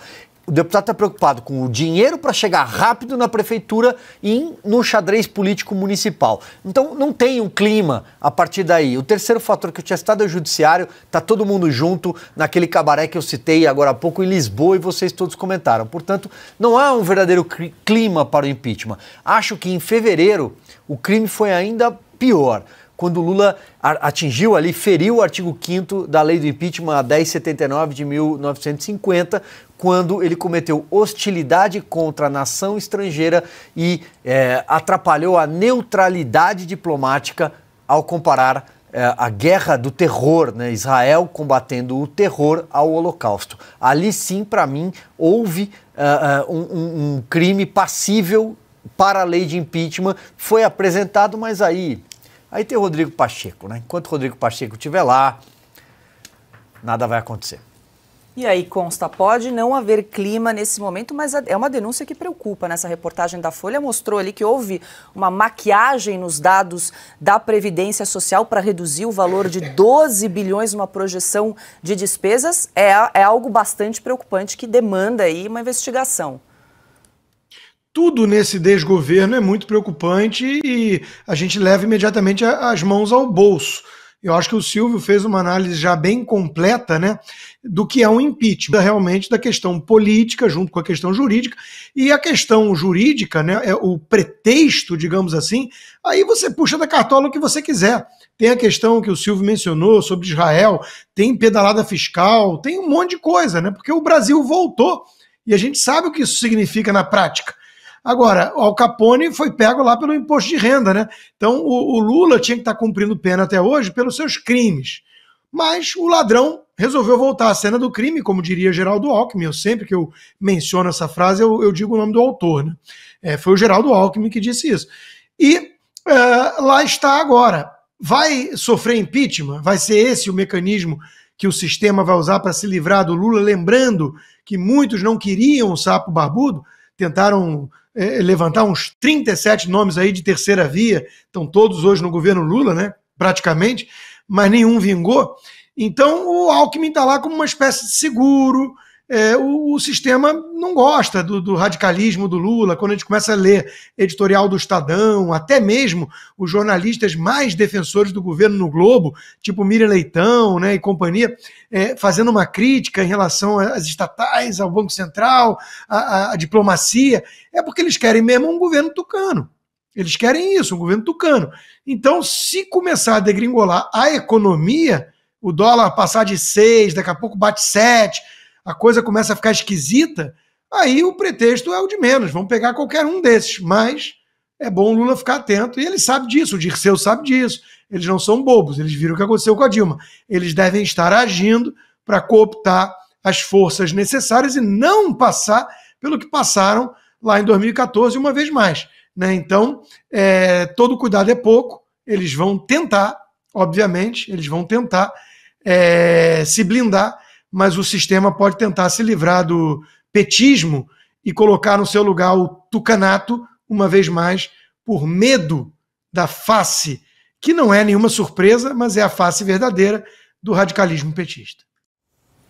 Piotr, para fechar? Esse caso da Previdência parece pedalada, tem sinais de pedalada, sim, é uma pedalada. Só que você se lembra que lá no acabouço da discussão, eles tiraram boa parte dessa legislação do que seria pedalada justamente para não gerar processos de impeachment. Mas eu acho que não é completo, não. Há uma possibilidade técnica, sim.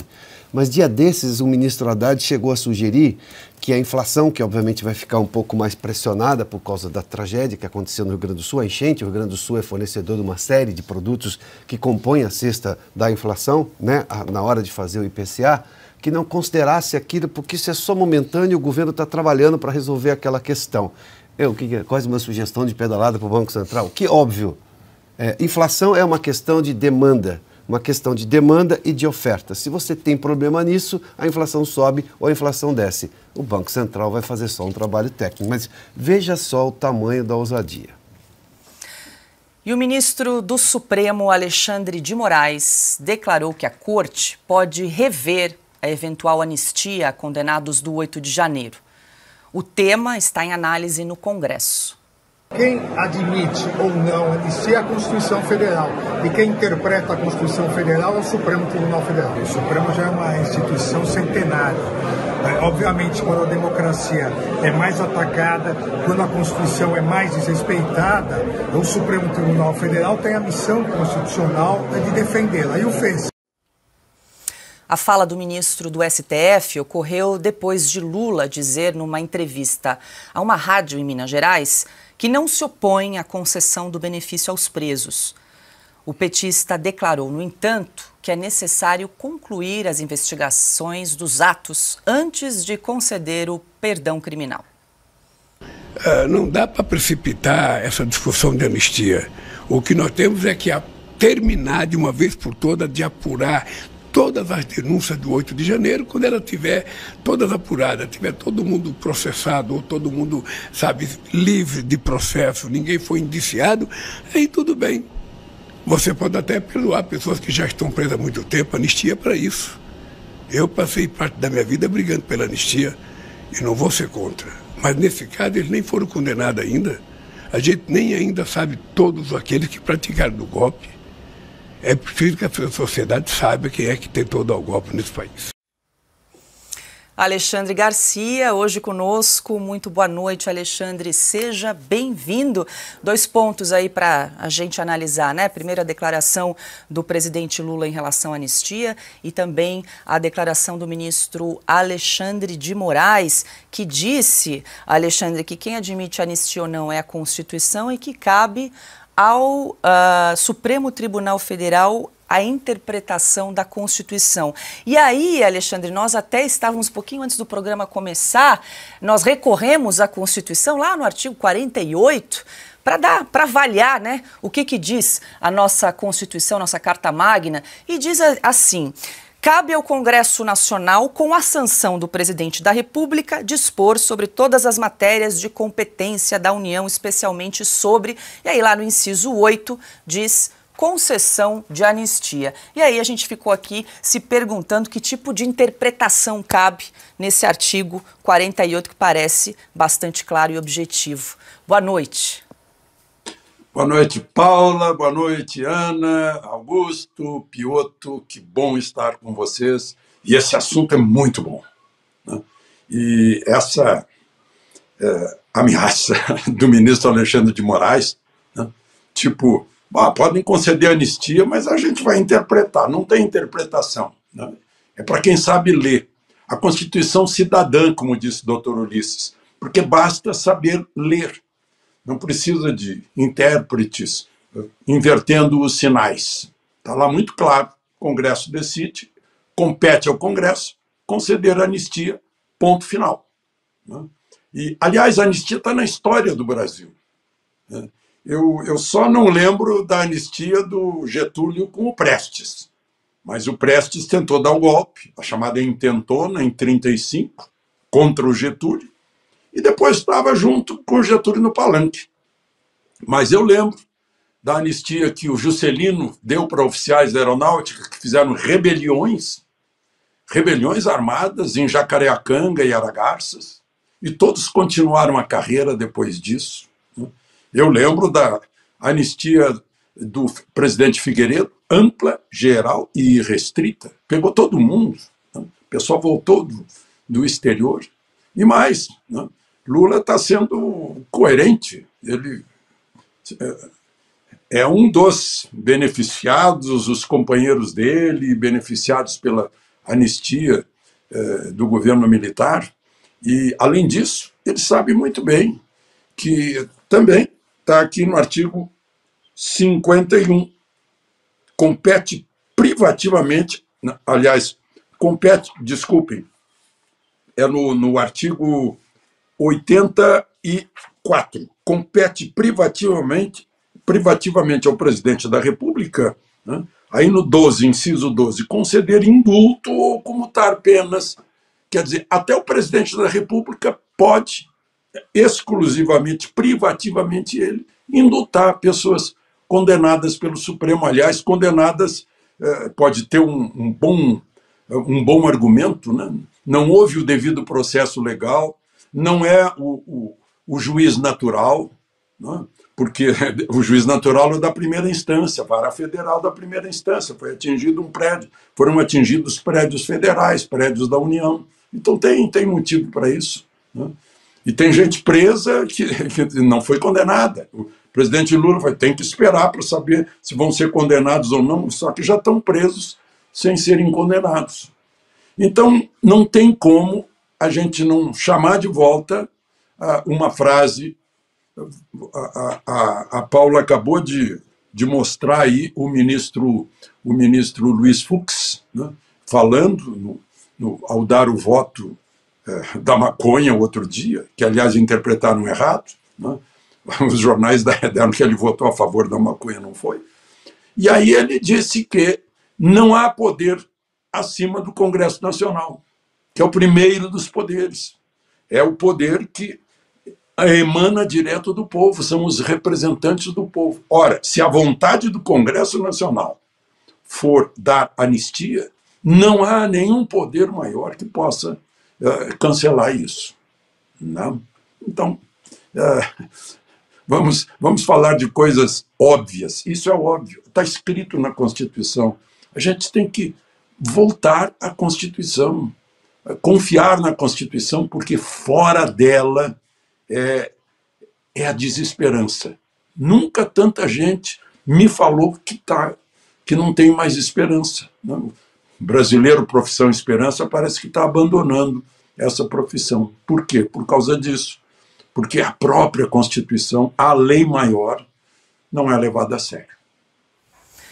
Ana Paula Henkel, muito boa noite, seja bem-vinda. Ana, vamos lembrar aqui que existe já um projeto de lei para anistiar os presos pelo 8 de janeiro, agora com a relatoria do deputado Rodrigo Valadares, tramitando aí na Câmara dos Deputados. Agora, sobre essa fala do presidente Lula, que se disse aí favorável à anistia, Ana, o que te parece aí? Te surpreendeu essa posição aí de Lula em relação aos presos pelo 8 de janeiro?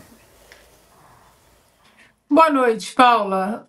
Não deixa de ser uma surpresa, né? Boa noite, Piotto, boa noite, mestres, Augusto, Nunes, Alexandre Garcia, que sexta-feira é dia de 2 mestres aqui. Muito boa noite à nossa querida audiência. A questão, Paula, dessa fala do Lula é até onde ela vai, né? Porque a gente sabe que ele muda de opinião em 24 horas e a gente não entende a profundidade dessas defesas que ele faz. Porque falta ainda, né, dar nomes ao que de fato está acontecendo no Brasil.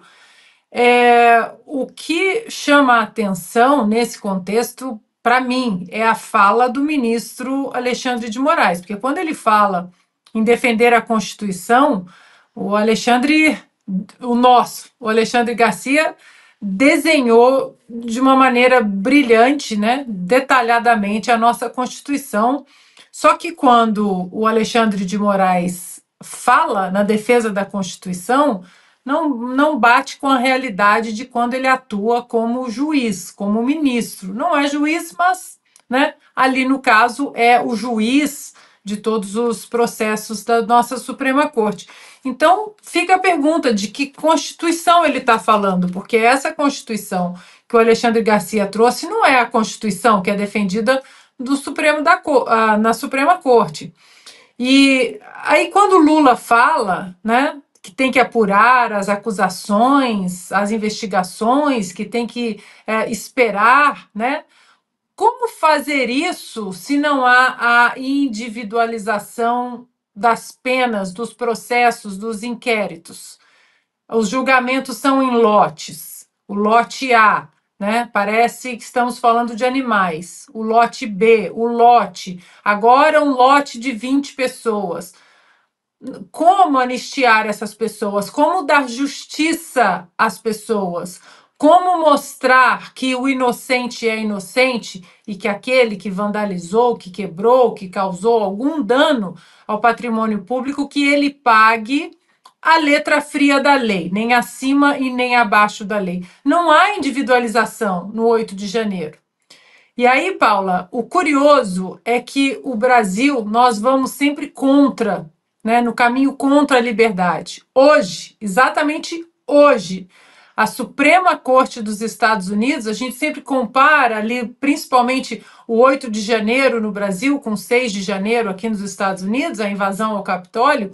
Hoje, a Suprema Corte dos Estados Unidos levantou uma série de acusações e desenhou uma linha no processo acusatório contra as pessoas, várias pessoas, mais de 300 pessoas que invadiram o Capitólio naquele 6 de janeiro, e a Suprema Corte disse que, vejam vocês, aí no Brasil, que a acusação, o próprio Departamento de Justiça, inclusive, que eles estavam politizando o sistema de acusação e que era preciso deixar a ideologia de lado, porque muitas das acusações estavam pedindo penas acima, bem acima, por incrível que pareça, bem acima do que, de fato, as pessoas que invadiram o Capitólio no 6 de janeiro, do que eles fizeram. Então, inclusive, uma das juízas que foi indicada pelo Partido Democrata votou com os constitucionalistas, dizendo, peraí,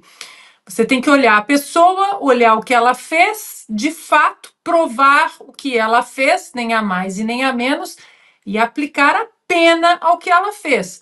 Essa decisão da Suprema Corte Americana de hoje vai libertar muita gente que, por incrível que pareça, aqui nos Estados Unidos tem gente presa pelo 6 de janeiro até hoje. E claro que essas pessoas, o que vai acontecer é uma coisa que o Augusto sempre fala aqui. Essas pessoas, assim que saírem da prisão, com a decisão com essa decisão da Suprema Corte Americana em mãos, eles vão processar o Estado. Eles vão processar o Estado e vão ganhar indenizações milionárias. Adalberto Piotto, muito boa noite. Piotto, eu tenho a impressão de que a tarja que está aqui na nossa tela é um bom resumo da ópera, né? Para quem nos acompanha pelas rádios e web rádios, está assim, Moraes, : anistia pelo 8 de janeiro será decidida pelo STF. Resumiu bem o que quis dizer o ministro Alexandre de Moraes. O Congresso pode deliberar o que for, mas no fim das contas, quem vai resolver é o Supremo Tribunal Federal. Será, Piotto? Paula, boa noite, Augusto, Alexandre, Ana Paula. Eu vou fazer aqui voltar no tempo. Eu fico imaginando o que os constituintes pensariam dessa tarja hoje, o desprezo intelectual que teriam pelo ministro Alexandre de Moraes ao ouvirem tal afirmação. Mas vamos pegar por alguns pontos. O Alexandre e a Ana já me ajudam por demais aqui, é um privilégio para mim. Primeiramente que a Constituição, ela é muito clara. Ela pode ser acusada de um monte de coisa, mas não dá para dizer que alguém não está entendendo o que está escrito aí. Ainda mais nesse capítulo da anistia. A outra coisa que é muito positiva, o tema está crescendo. O fato do Alexandre de Moraes ter que responder essa questão é porque alguém sentiu a necessidade de perguntar sobre isso. Há 4, 5 meses ninguém faria essa pergunta. O tema era quase proibido. Em boa parte dessa imprensa que o Augusto faz referência com muita frequência aqui, que esqueceu de fazer jornalismo. Se esse tema chegou no Lula, esperto como é, para ele tocar nesse assunto, embora tenha aí, a Ana já fez menção aqui, tem uma traquinagem ali, tem uma pegadinha. Porque ele vai lá, não, eu não sou contra a anistia. Bom, nem pode, porque você não pode ser contra a Constituição. É o mínimo que você tem como presidente, seguir a Constituição. Aliás, ele faz um juramento sobre isso, no momento lá da posse. Mas vamos lá. Ele vai lá e diz assim, olha, precisam ser todos julgados. Volta o Alexandre Garcia aqui. Julgados como? Num processo completamente sem o devido processo legal? Quanto isso vai durar? O Supremo não é o foro adequado, os juízes não têm um mínimo de razoabilidade e proporcionalidade na pena. O caso dessa moça que está na reportagem principal da revista dessa semana, a moça foi lá e colocou um batom na Themis. Quem mais faz mal a Themis? Os ministros do Supremo que olham para a capa do processo ou a moça que foi lá e fez pintou de batom, que deve ter sido limpado com qualquer sabão e pano, que aquilo não deve ser um problema. Ela está presa há 1 ano. Mãe, nenhuma noção de, olha, vamos considerar que é razoável ficar preso nessa situação. Que tipo de perigo ela oferece à sociedade? Porque medida cautelar, é sempre bom lembrar essas coisas. Medida cautelar, prisão preventiva vai interferir na investigação? Não, não vai. Ela oferece risco à sociedade? Não, o histórico dela não mostra, então não tem que ficar preso. São as 2 razões mais básicas para manter uma medida cautelar desse tamanho. E outra, se for o caso, ainda assim já seria um absurdo, põe uma tornozeleira, mas não deixa preso. Mas vamos lá. A outra coisa, e o Lula diz o seguinte, olha, mas eu não sei se é o caso, porque precisa saber o que todo mundo fez. Na anistia de 79, que o Alexandre já fez menção aqui, o Augusto cita com muita frequência também, já são quase 46 anos, foi em agosto de 79, se não me engano. Então já serão 46 anos agora, daqui a pouquinho. Também não se sabia tudo, o que cada um dos lados fez. Aliás, essa é a razão de ser uma anistia. Vamos parar, porque esse negócio está tomando muito tempo do país. E vamos resolver de uma outra maneira. E olha só, eu tenho citado isso com frequência, o país só avançou depois da anistia. Em tudo, política e economicamente. E sem anistia é impossível imaginar a realidade brasileira. Por fim, o importante é que o assunto está ganhando corpo. Augusto chamou de histórico aqui aquele pronunciamento no voto do ministro Luiz Fux, e eu tomei a liberdade de subscrever, porque aquilo é muito mais do que o que foi visível. O incômodo internamente no Supremo, que a gente provavelmente não tem acesso, é muito maior. E isso é um bom sinal, porque estão lembrando novamente que há uma Constituição. A gente vai falar muito de Constituição no programa de hoje, né? Enfim, tomaram a noção clara de que existe uma Constituição. Esse argumento do ministro Alexandre de Moraes é só o tipo do radical que está se debatendo para tentar preservar o seu naco de poder, que não é constitucional. O ministro Supremo não pode ter todo esse poder, nem achar que vamos julgar o que o Congresso fez. Não é prerrogativa do Supremo julgar uma decisão clara e inequívoca do Congresso sobre a anistia. Augusto Nunes, muito boa noite. Você já repetiu aqui várias vezes que a anistia é a única saída para os ministros do Supremo. Você também acha que o tema está ganhando corpo, Augusto? Está ganhando relevância aí nas últimas semanas? Boa noite. Boa noite, Paula, nossa chefe, Piotr, meu amigo, Ana, minha parceira querida, grande Alexandre. Boa noite a você que nos acompanha. O que aparece na tarja, ali, né, Moraes, anistia pelo 8 de janeiro será decidida pelo STF. Não será. Será decidida pelo Congresso. Ministro diz que o Supremo pode barrar decisão do Congresso. Não pode. O que diz, no momento, Alexandre de Moraes vai parecendo cada vez mais antigo. O STF se tornou uma entidade política, mas os seus integrantes não sabem fazer política, não são políticos e não percebem para onde... Um bom político sempre sabe para onde o vento sopra. O Getúlio talvez fosse a maior qualidade dele. O Alexandre não está percebendo que o povo está cansado disso aí. Quem precisa de intérprete é ministro do Supremo. Primeiro porque falam uma língua estranhíssima. né? O juridiquês que eles falam, castiço, é uma coisa muito doida, com citações em alemão, com o latinório, etc, etc. Segundo, que eles também não sabem falar português, alguns. Precisou de tradução recentemente o Toffoli. Não estava entendendo o que ele afinal tinha votado. Outra que precisava andar com um intérprete ao lado era a Rosa Weber. Terminava o voto e ela pergunta, mas a senhora é contra ou a favor? Eles não sabem. A Constituição não precisa de intérprete, não. Eventualmente surge algum tipo de dúvida.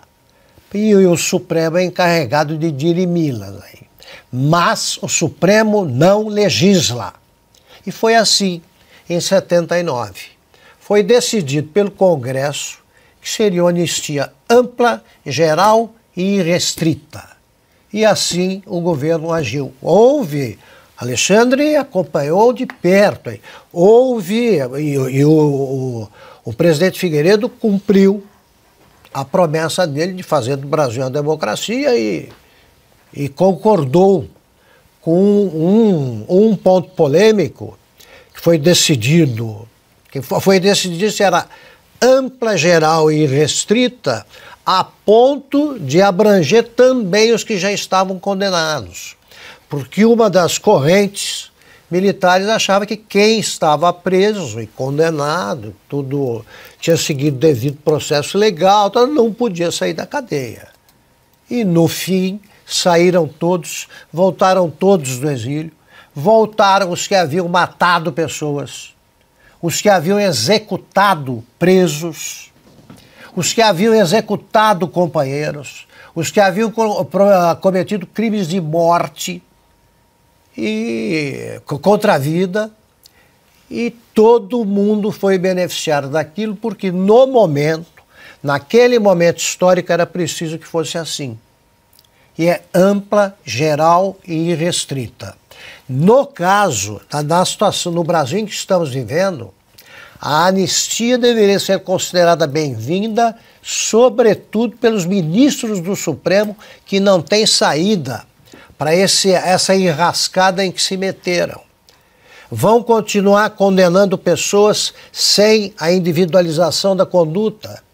Vão continuar condenando mães de filhos aí de 5 anos, 8 anos, equiparando a pena delas a quem quebrou o relógio, e mesmo a de quem quebrou o relógio é uma pena excessiva, além do previsto no Código Penal. Não foi golpe. Isso aí está ficando cada vez mais claro. E o Lula entrou nessa conversa também por entender que o golpe foi tão golpe, merece esse nome, tanto quanto o impeachment da Dilma, que o PT também chama de golpe. São contra a anistia só os radicais do PT, beneficiários da anistia de 79. Zé Dirceu é contra. Zé Dirceu saiu da clandestinidade graças à anistia de 79. Refez aí o desenho do rosto e foi fazer política. Até ser preso por crimes comuns, pelo Código Penal, e está em liberdade. Então a anistia vai salvar o Supremo das consequências do aviso dado em boa hora pelo ministro Fux. Eles estão se metendo em tudo, estão colecionando processos ilegais, todos serão anulados, são condenados à anulação. Não existe o devido processo legal, não pode ser condenado ninguém. Então, no momento em que a Oeste sai com esta capa, que coerentemente a Veja não deu, eu fico imaginando se surgisse um caso desses na Veja que eu conheci. Não sei qual é a capa da Veja, mas esse assunto não existiu, pelo menos até agora, né? Para ver, e para a imprensa velha aí de modo geral. No momento em que se diz que há um preso que provou a própria inocência, invertendo aí a teoria jurídica, né, a doutrina jurídico que diz que cabe ao acusador o ônus da prova. Ele provou a inocência e ainda assim está preso. O autor, o responsável por esse caso de polícia para quem comete o pecado, que é o Alexandre de Moraes. E diante disso, ele vem e diz, não, nós vamos interpretar a Constituição, ou seja, vai ser o que a gente decidir. Não vai. Não vai. E eu quero saber qual Alexandre de Moraes vai interpretar a Constituição. O Alexandre de Moraes, até 2019, era o que dizia, por exemplo, que a concessão da graça presidencial, do indulto individual ou coletivo, era atribuição, essa concessão, do presidente da República, vírgula, gostemos ou não.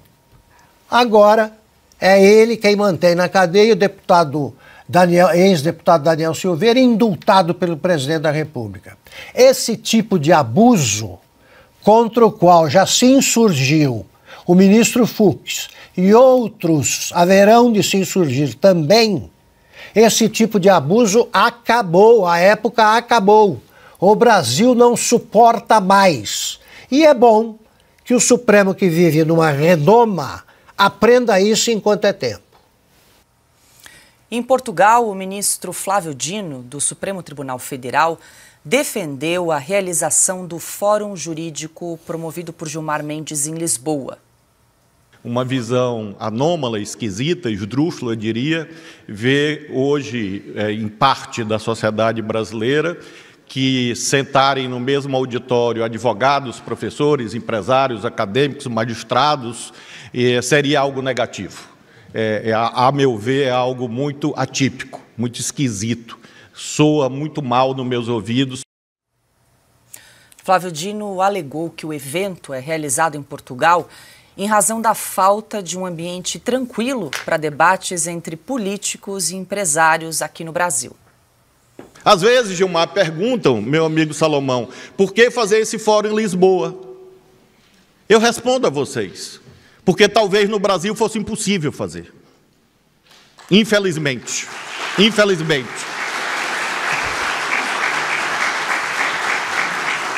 E quem visita o Congresso Nacional, como eu visitei muito frequentemente recentemente, sabe do que eu estou falando. Sem citar Lula, Flávio Dino justificou o motivo de o tribunal se envolver em temas que estão em alta na sociedade. Eu nunca vi nenhum ministro do Supremo Tribunal Federal ou do STJ, dos outros tribunais, saírem correndo pela Praça dos Três Poderes para catar um processo e colocar lá dentro.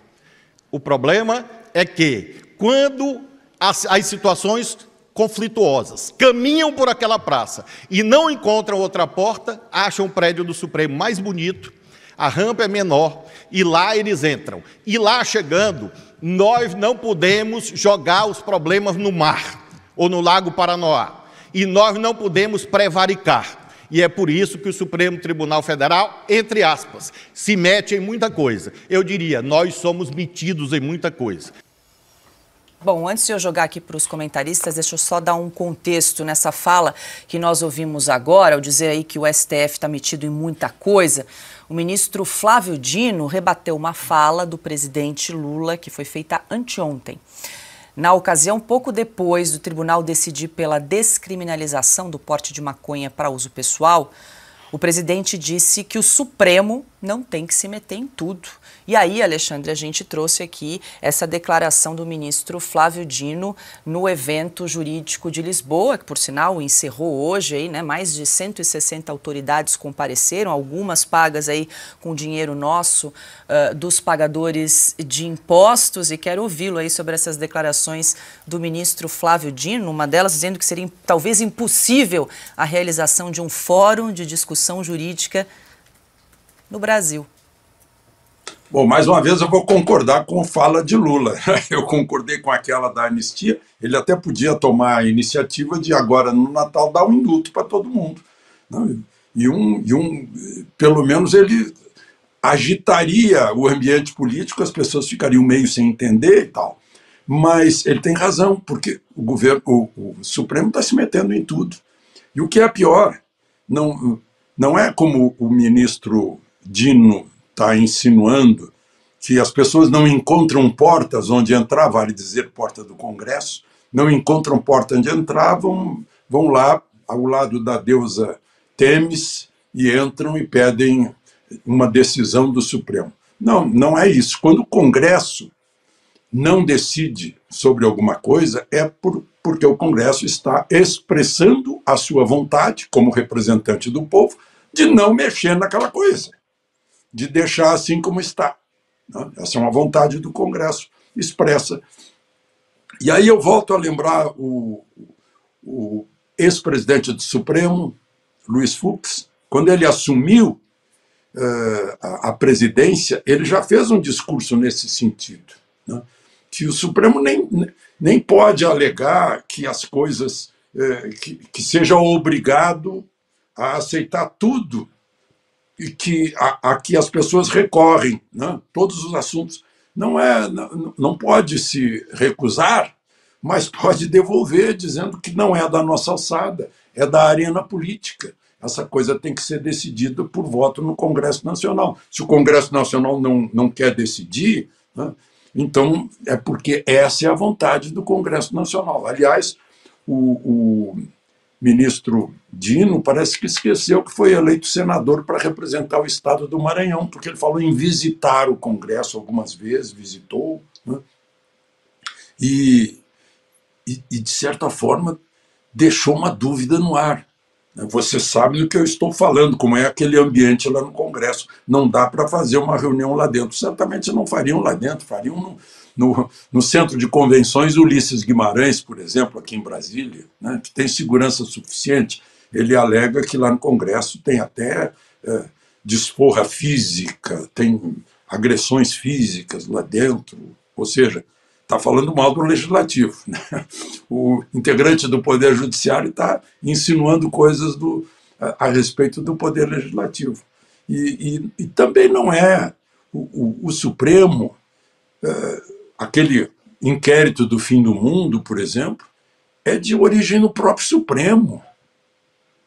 Isso não existe. Vou voltar a lembrar que Fux, nessa última fala dele, disse que o Supremo tem que ser passivo, a justiça tem que ser passiva, o juiz é passivo, o juiz fica distante das partes, né?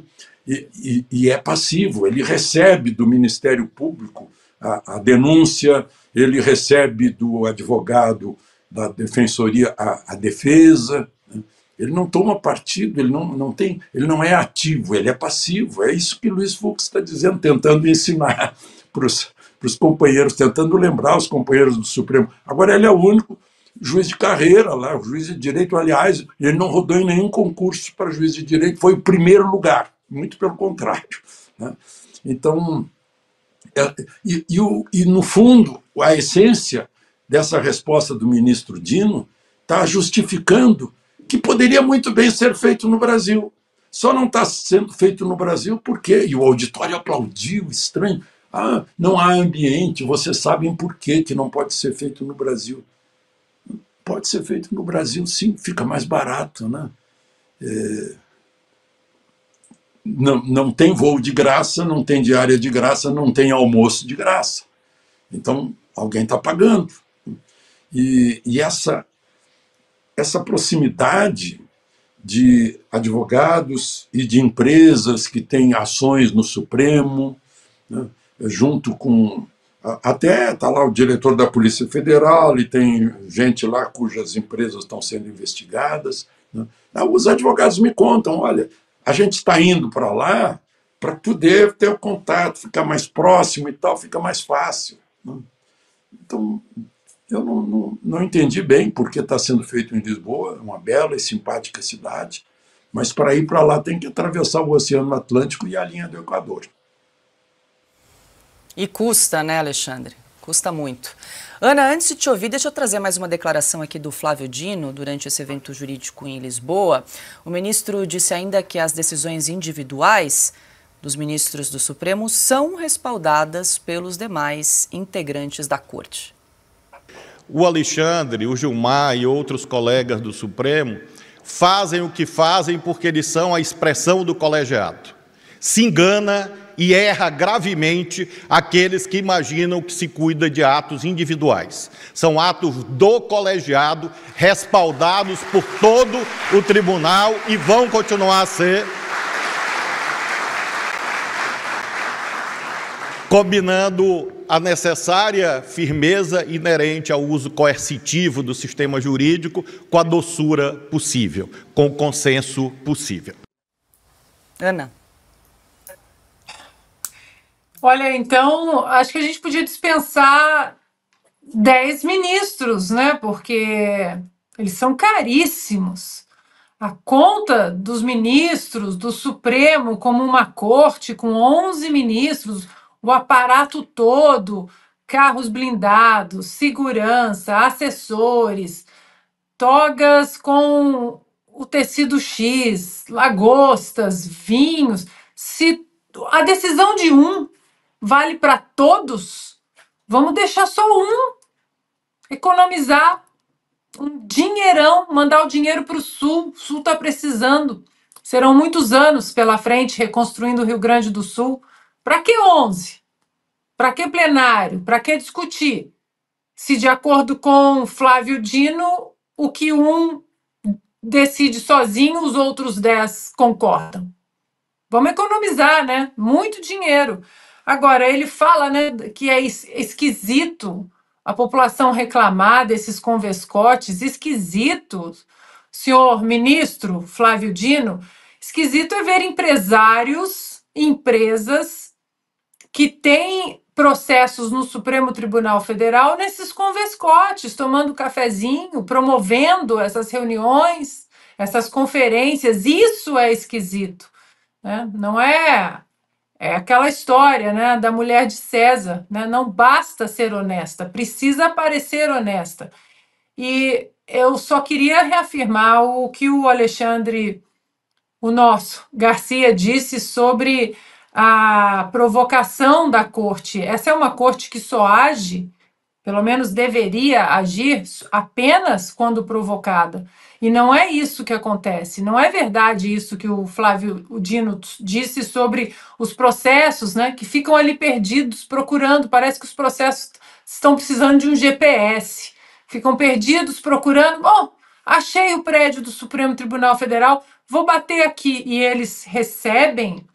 Ora, tanto na sabatina do Flávio Dino, quanto em várias entrevistas, ele, mais uma vez, assim como o Barroso, recentemente, numa entrevista há 2 semanas, ele citou a Suprema Corte dos Estados Unidos várias vezes na sabatina dele no Senado. Ele citou vários casos da Suprema Corte americana. E ele sabe muito bem que há incontáveis casos, processos, que também encontraram a porta da Suprema Corte Americana, bateram, e a Suprema Corte Americana disse: não, sinto muito, esse seu problema não é aqui, não vamos receber.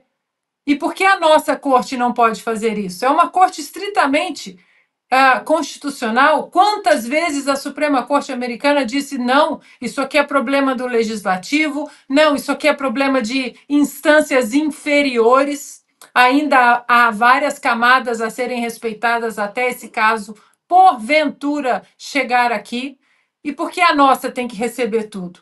Então, Paula, se não há ambiente para fazer esses convescotes no Brasil, não há ambiente porque a corte não está sendo respeitada como uma corte constitucional, porque a nossa Constituição não está sendo respeitada e porque, principalmente, eles têm que prestar contas à população, olho no olho, respondendo, as pessoas perguntando por que os senhores não estão respeitando a nossa Constituição, por que os senhores estão entrando em prerrogativas do Legislativo, do Executivo. É só por isso que não há ambiente, porque eles não querem prestar contas dos desmandos institucionais que eles estão cometendo, não atuando como única e exclusivamente como uma corte constitucional. E essa edição especial de Oeste Sem Filtro fica por aqui. Obrigada pela sua companhia. Até a próxima.